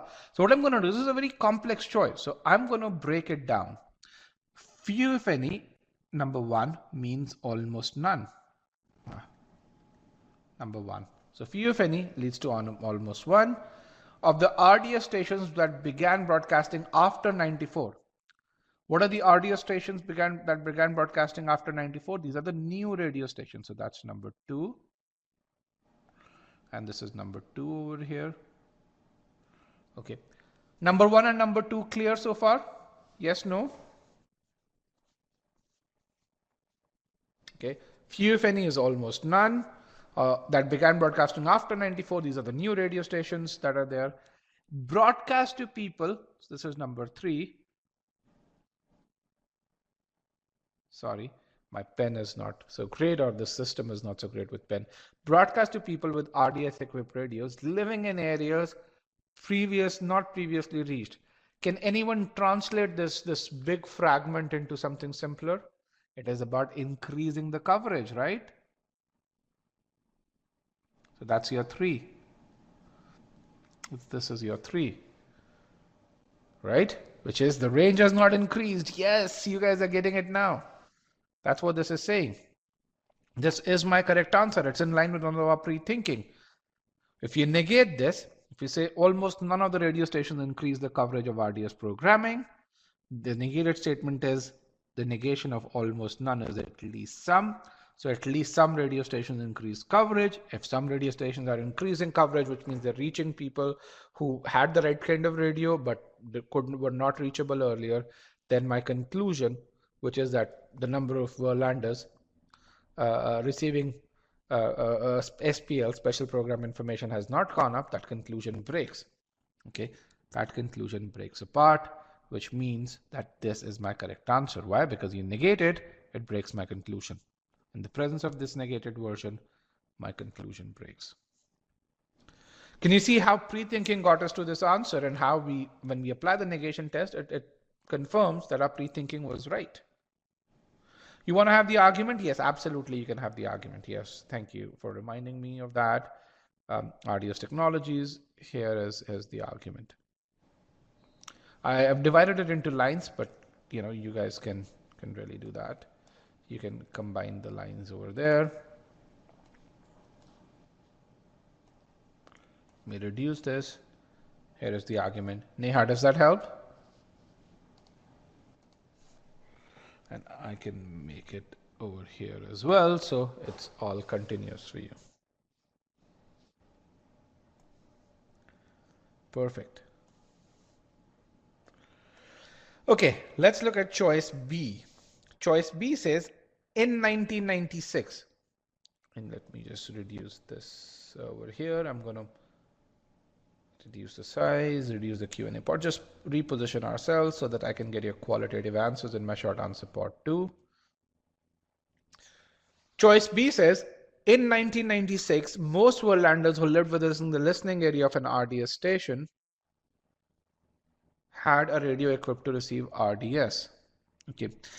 Now, before I explain this answer choice, can you tell me what's an assumption? What was that definition of an assumption that we reviewed early on in this argument, in this session? What's the definition of an assumption? An unstated idea that must be true. Okay. When you look at this answer choice, and when you look at the definition of an assumption, and when you look at that highway miles question, you're going to see a lot of commonalities. Let's analyze this answer choice. Okay. Unstated idea that must be true, which means it prevents the conclusion from breaking down. I like how you're going over there. So what it's saying is, in 1996, most means 50%. Let's visualize this, and let's say it's 70%. Okay. Now, what is my conclusion? Once again, the number of Verlanders receiving special program did not increase significantly, which means that it kind of remained in the same in 94 what was there in 96. Now my question to you is it required that 70% of Verlanders are translated most into 70%? I can also do it 60, I can do it 50, but let's take it 70, because the same logic is going to apply to 70. Is it required that 70% of the Verlanders have a radio equipped to receive RDS for my conclusion to remain true, which is that the number of Verlanders receiving special program information to remain the same between 94 and 96? What if 20% were receiving special program in 94, the same 20% are receiving in 96? Will the conclusion still not continue to hold true? It will be, right? So that word most is not required. It's not a must be true, which is why it didn't come out in our pre-thinking. No, you shouldn't avoid options with most. There are some great questions where most is true, but the argument requires most to be true. For example, if the conclusion said in 1996, most Verlanders was receiving special program information, then you would say in 94, most all had special program information too. So it's what the argument requires. And that's where understanding the logic of the author is really important. That's why you shouldn't do negation as a hammer on answer choices without understanding the logic. Okay. Choice C was not popular at all. So So I'm not going to go there. But what choice C is really saying is equipping a radio station with RDS technology does not decrease the station's listening area. Now, what is the range of RDS technology when a station does not have, what is the range of a radio station's ability to or can a radio station transmit special programming if it doesn't have RDS technology?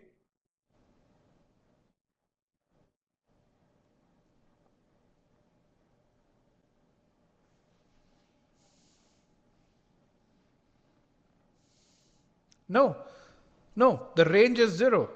So by equipping RDS technology, by equipping a radio station with RDS technology, what are you doing to its range for special programming? Are you increasing it or are you reducing it?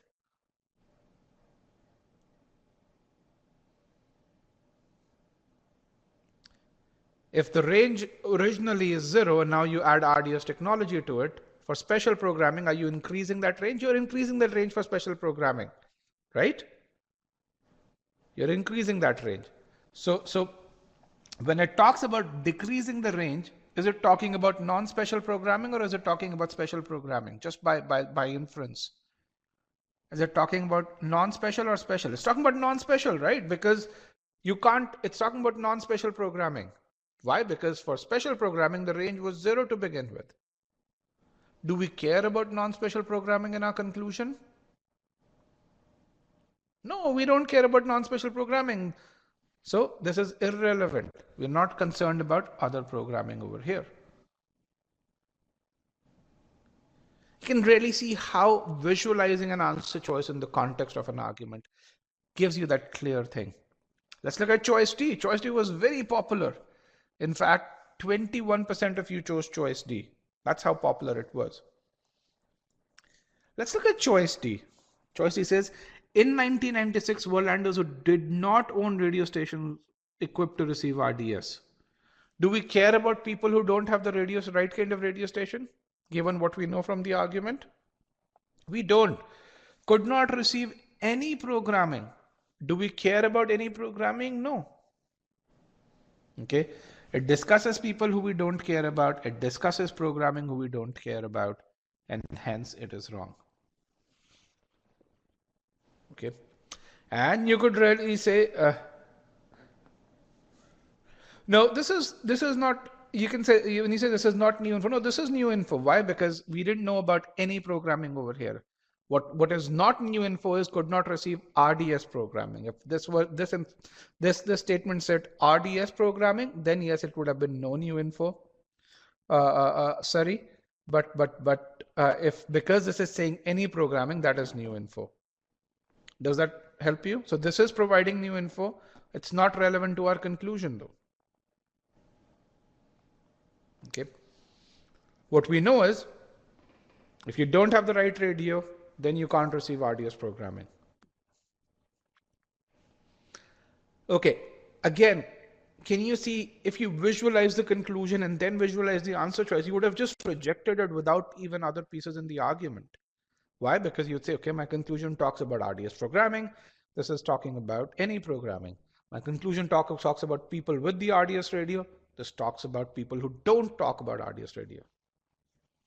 Any can be special as well. Yes, it includes special. Absolutely, it does. Choice E says RDS radio stations did not receive the same kind of programming. Again, we don't really care about that in this case. So,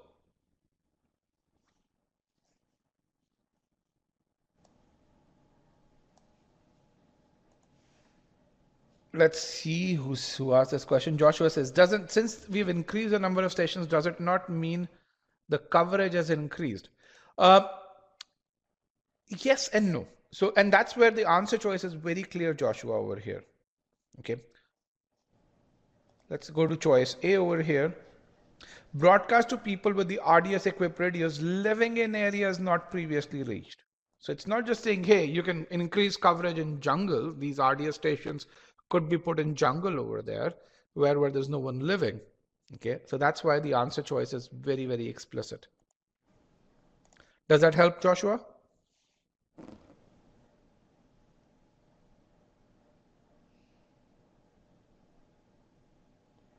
Perfect. Okay, so what did we learn from this question? You know, it's a very difficult question, probably the most challenging question you would get in CR assumptions. What did we learn? What is the takeaway from this? And your takeaway could be very, for each one of you, it could be very different.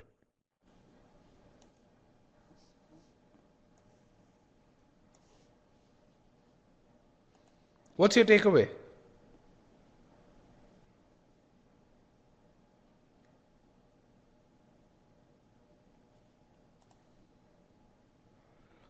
Okay, break down the options when there's too complicated. Negate well before.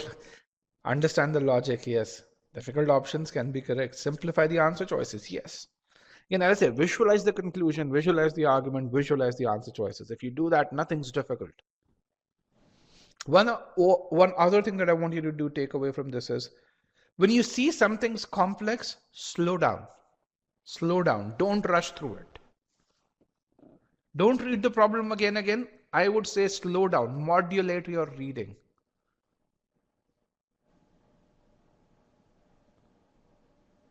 Oh, no. Who says no time to slow down on the exam? Ananya, GMAT's not a test of speed. GMAT's a test of logical thinking. People who ace the GMAT are the ones who go slow.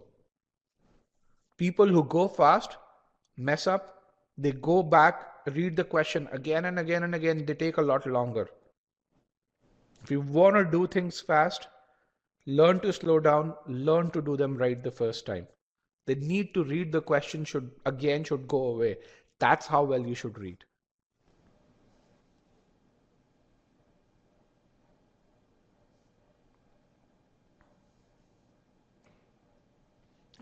Okay, let's go to the next question. We are already at 9:11 a.m. my time over here, so I want to just do this over here. So what's going on over here? Last year, and we're going to visualize it to another degree. Last year, we collected a bunch of refuse. Here is your refuse.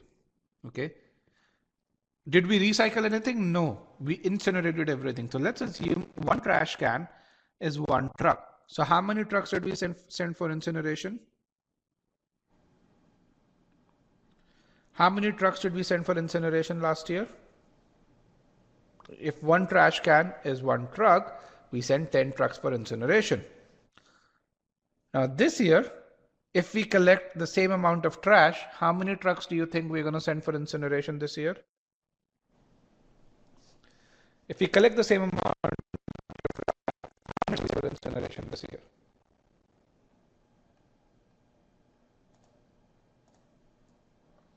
5. We're going to send half of last year's number, right? If we collect the same amount of trash, how many trucks will we send for incineration? 5. Okay. Now, here is my poll question.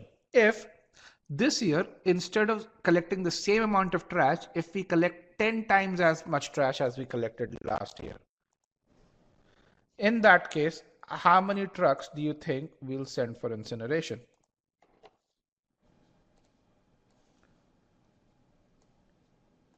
If we collect 10 times as much trash, how many trucks do you think are we sending for incineration this year?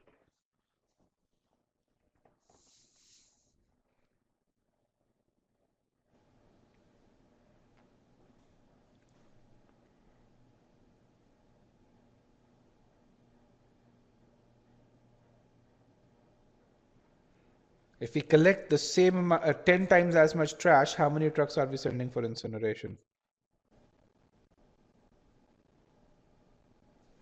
3, 2, and 1. Let me end the poll. Broadcast the results. 21% or 13 of you say we're going to send 5 trucks, and 13 of you are correct. Even if we collect 10 trucks, 10 times as much trash, we'll only send 5 trucks for incineration. Let's kind of look at this over here. This year, city services will separate for recycling enough refuse to reduce the number of truckloads to be incinerated to half of last year's number. What they're really saying is, regardless of how much refuse we collect, we'll only send half as many trucks as we sent last year. Can you see that?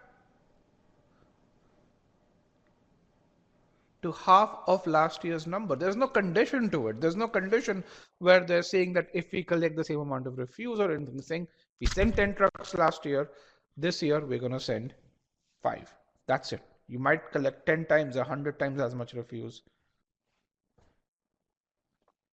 Doesn't matter if there's more trash.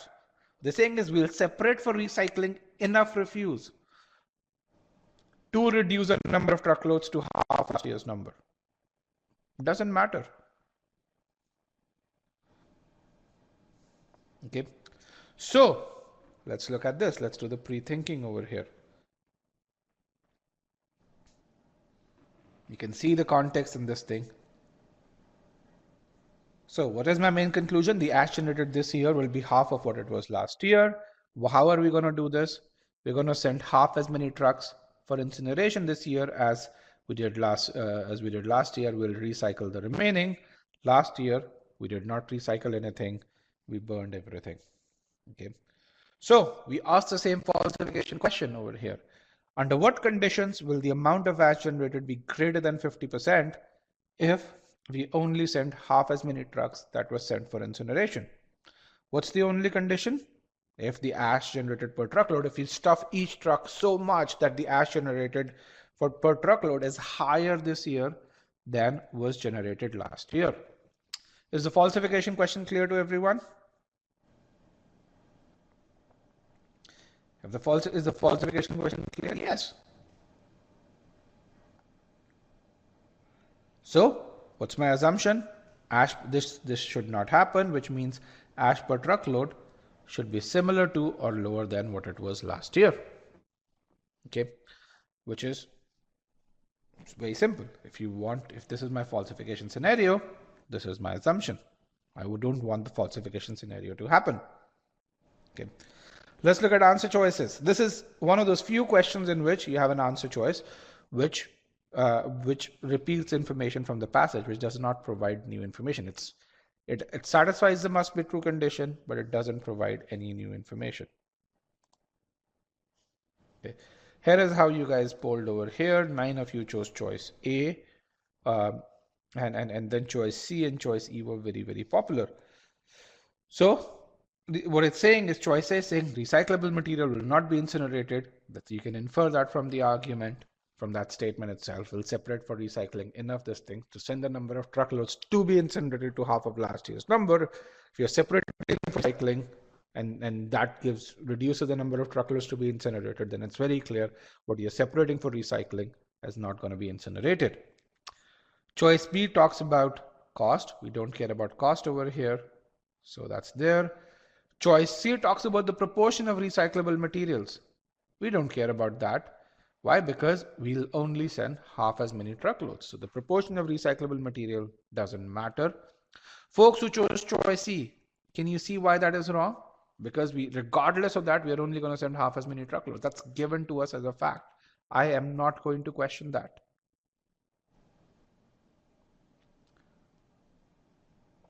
Okay. Choice D talks about the ash per truckload. It compares that to what it was last year. It's in line with our pre-thinking.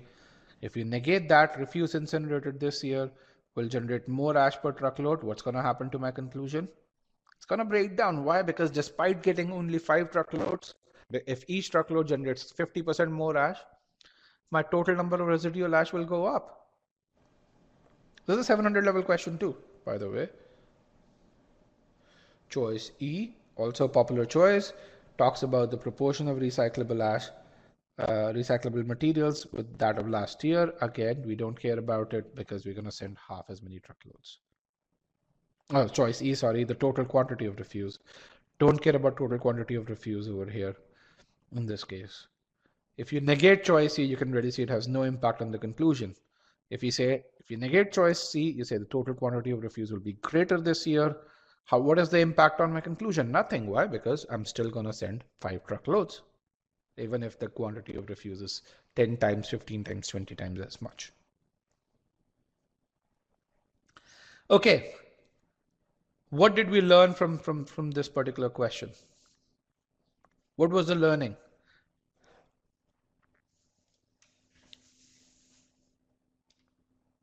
What is the learning?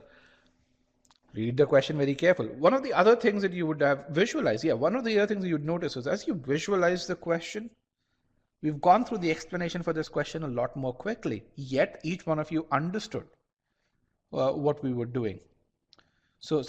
And this is kind of really the progression that you see within the session, where the simplest of examples, the first one, we took a fairly long amount of time to understand what an assumption is.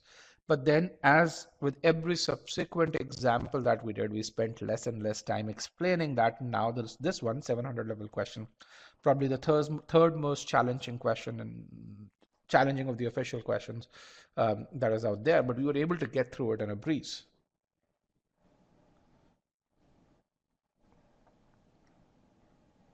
Okay. So takeaways for you. One, pre-thinking is not rocket science. It's a process. It requires that you do a few things right. It requires you read the conclusion. It requires that you visualize it. It requires you do the same thing with the answer choices. But this is not rocket science. Each one of you can do this. As long as you read the fragments slowly, as long as you visualize them, that's possible. And if you do pre-thinking, you're going to achieve high accuracy. You're going to be very efficient. You're not going to be able to go back. You will not have that need to go back and read the argument again. Okay. As next steps, go through these questions go through these. Practice the questions over here. And if you want help in boldface, do that. Okay. It'll give you a very, very solid foundation. And in fact, if you do that, we will have Harsha solve a few questions on our YouTube channel. And as you complete these files over here, we will actually give you links to those questions as they are posted over there and with detailed solutions. So the goal really is to help you get further along in that pre-thinking piece over there. Okay. If you are an e-GMAT paid student over here, then this is what you are seeing. This is the paid part of assumption module, just the assumption module. This is 1/10 of our CR module. You will see the same, these two are the same things which are there in our free trial. That you'll really understand pre-thinking logical gap. You'll do pre-thinking two entities. You'll do pre-thinking around segments and where entities are compared. And then you'll have access to the quant-based questions. Each one of these is about 40 minutes. Each one of these has about 10 examples plus exercises. Then you'll go through a set of 2 application files. You'll go through a set of 2 practice files over there. And by the way,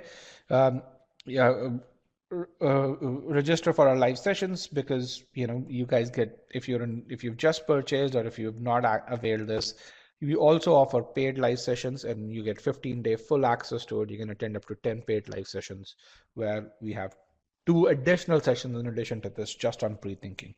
Why? Because we want to give you that solid foundation. Once you do pre-thinking, you can pretty much solve every question type. You're done with excelling. Inference and pre-thinking is 70% of all the learning that you do in critical reasoning over here. So do that, and as you complete these files starting Monday, you'll see bonus material that'll pop up in your account over there. One thing that I want to emphasize, if you're a paid student, is this is an environment which is designed to ensure learning, which means that we don't just teach you concepts, we teach you concepts, we give you case studies at the concept level, we evaluate you. So when you go through a concept file, you get a score. Make use of that score. It tells you if you get a score less than 80%, do revise the relevant parts of the course. Okay, so make sure that you do that. Similarly, when you go from concepts to application, you don't just give your concepts and assume that you're going to practice later on. We make you practice right then and there.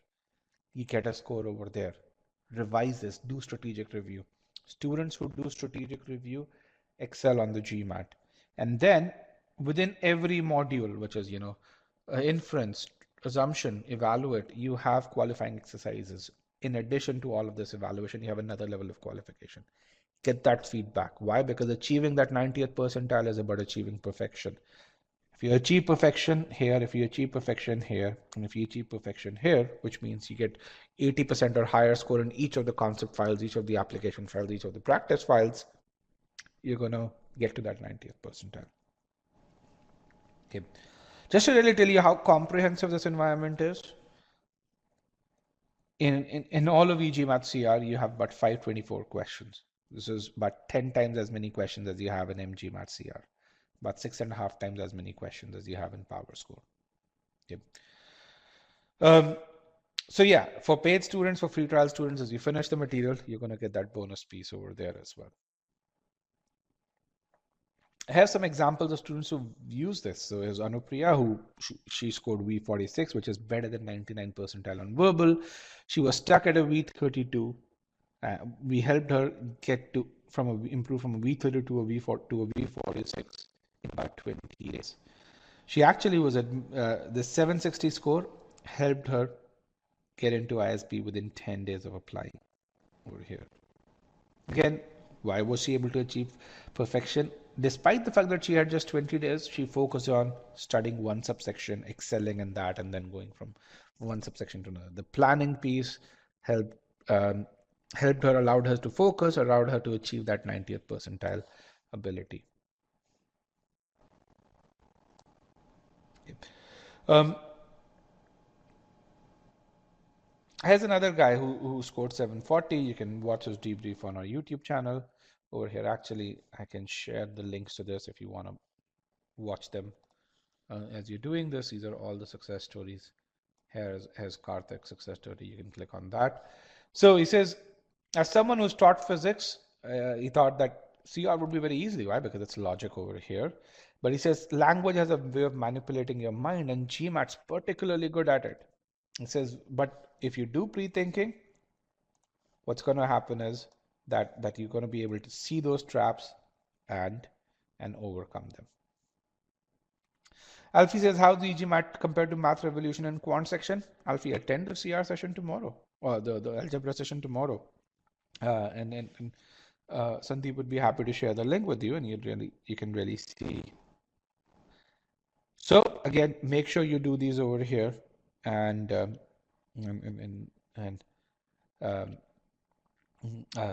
you'd see that your CR ability will go up. These CR files are purpose-made, beautifully made e-learning. I won't call it's actually a crime to call them recorded. Why? Because each one of them, even though this one is about 30 minutes of content, it took about 40 to 50 hours to build this content over there. Just to tell you how long it takes if you just want to excel on the CR section, if you spend in about 40 hours in 10 days, you can go from a 30th percentile to a 90th percentile overall. And with that, for those of you who, I know many of you have doubts, and I can really see that because we also have the deal going on, which is what we do once a month at the beginning of the month. If you are a current student, write to the strategy team if you need help with your study plan. If you are someone who's not a current student who has questions about the e-GMAT course, you can click on and talk to one of the Gmat strategy experts over there. In this case, how do we get our doubts resolved? That's a great question. So we have every content piece over here. So if I go back to this over here, every content piece, for example, this file over here, this file has its own dedicated forum. When you have a doubt, you go there. Now, because everyone posts doubts against that dedicated forum and only our experts respond to those doubts, as a student, you can't respond, you can only post doubts.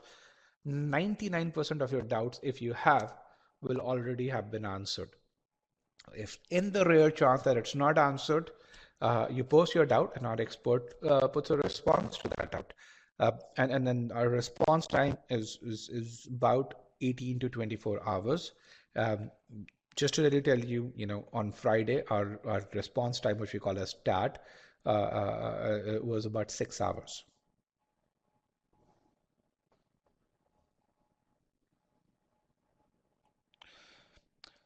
If you want to attempt GRE, would any of this be help? Quant would be a great help. RC would be a great help overall.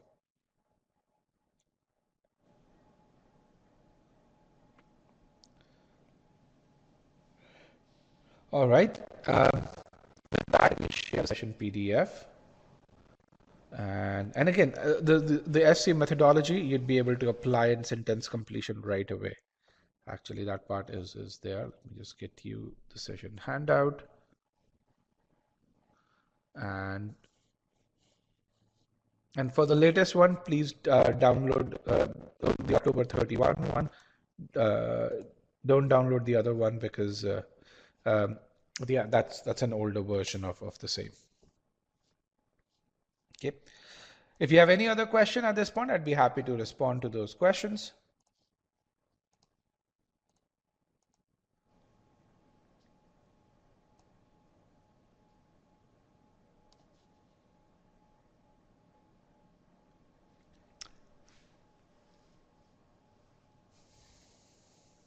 Okay, there is this question which says, how do we know that the reviews for you are real? That's a great question. I think, how do you know the reviews anywhere are real? Because you see that e-GMAT has close to 2,000, others don't. You go back, look at the reviews, you'd see how they're verified, and they're verified using your actual official score report, which is the same score report that you send to uh, to essentially be schools. So it's the same score report that you have to submit to GMAT Club to provide a review. Also, one of the things that you would really see is that it's not just the reviews. You go to our YouTube channel, you see that many people, you can search on those people, and you see 118, 119 videos or unedited success stories or student journeys on YouTube channel. You can search for them. You'll see many of them studying at top B schools over there. That's how you do it. Also, if you go to GMAT Club Share GMAT Experience and look at the tag e-GMAT, you would see that there are upwards of 10 pages of success stories against e-GMAT and against any other prep company. The most you'd see is about 4 to 5 pages. Each page has about 50 success stories over there. What's the strategy to reduce time on questions? Prethink. Reduce the need to reread, and reduction in time is going to happen automatically. Skills gain in CR will help you tackle RC. That is true. That's very, very true. Again, it's about reading and visualizing, and that's going to help you not just in CR but also in not just in RC but also in SC as well. These are all a part of integrated set of core skills that we teach. Is there a webinar on SC? There is a webinar on SC in about 14 days. Yes, there's a free webinar on SC. Again, there are paid webinars that continue to happen on our platform all the time. We have a paid batch starting every 3 weeks or so. Or we have a paid batch starting every week. We have an SC batch that starts every 3 weeks. Do we also include integrated reasoning and AWA? Yes, we have the world's most comprehensive course on IR, and with AWA, actually, no one has asked us for an AWA. Once they go through our CR course, they don't feel the need to really do AWA. In fact, some of our students have written AWA guides.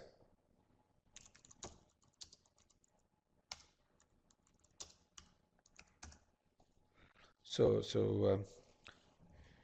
yeah. So I mean, AWA, if you need help, let us know. But frankly, people don't feel the need for AWA. But for IR, we have the world's most comprehensive course that's included.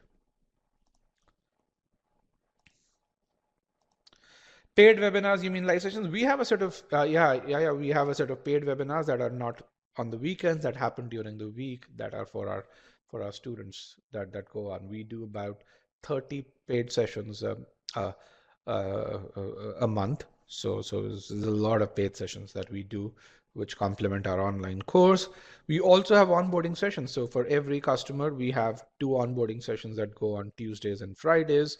And then when you are in a different stage of learning, which is, let's say, when you are practicing questions, once you're done with learning in SC, we have what we call as test readiness sessions for our paid students over there. So we have a 7-person GMAT strategy team who work full time on just helping you ace the GMAT, and they do sessions for this. In fact, just if you have some of our students, how many of you have interacted with with our customer success team, and really just said, okay, how am I doing? Can you help analyze a mock test? How many of you have done that if you're a paid student? Just a yes, no poll. I don't think there are paid students left then if I don't see that. So our GMAT strategy team responds to about 600 emails every week. So if you're not a paid student, of course, you wouldn't have done it. But if you're a paid student, you would have spoken to Ashutosh, you would have spoken to Dhananjay, Archit, and Deepak. So in fact, when you look at some of our reviews, you'd see their names mentioned over there.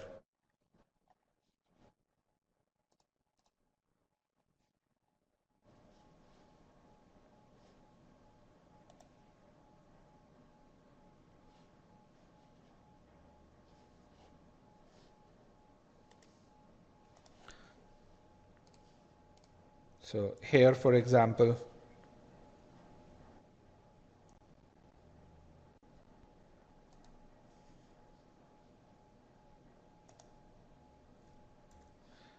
where you can really see some of that over here. Do we have an app to test bank courses like OG Valley? We actually have the world's most uh, uh, was highest rated platform for assessments, and we actually have our own questions in that. Yes, it's called Scholaranium. It's rated higher than official mocks. It's rated higher than GMAT club tests. It's yeah. So it's the world's highest rated assessment platform that you can get.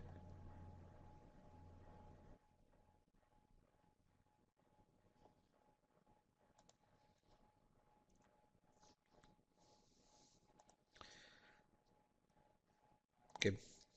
Yeah, so one of the other things which is there is, as at e-GMAT, we are a team of about 50 full-time professionals who work just to help you as the GMAT. Most test prep companies have most test prep companies have 2 to 3 full-time people. Even the largest ones, such as Veritas Prep in Manhattan, I think they're fewer than 20 full-time professionals who work for you over there. Okay, with that, I want to thank you guys for joining me today. Again, if you want to help with your study plan, if you're a prospect, you can click on GMAT study plan over there. Also, remember we have this deal going on, which is going to end, I believe, end of day Sunday. So if you're looking to buy an e-GMAT course, I'd recommend you do that. Make use of that deal. If you're looking to buy, also join the batch that's starting Monday. Okay, thank you very much, and I look forward to seeing you on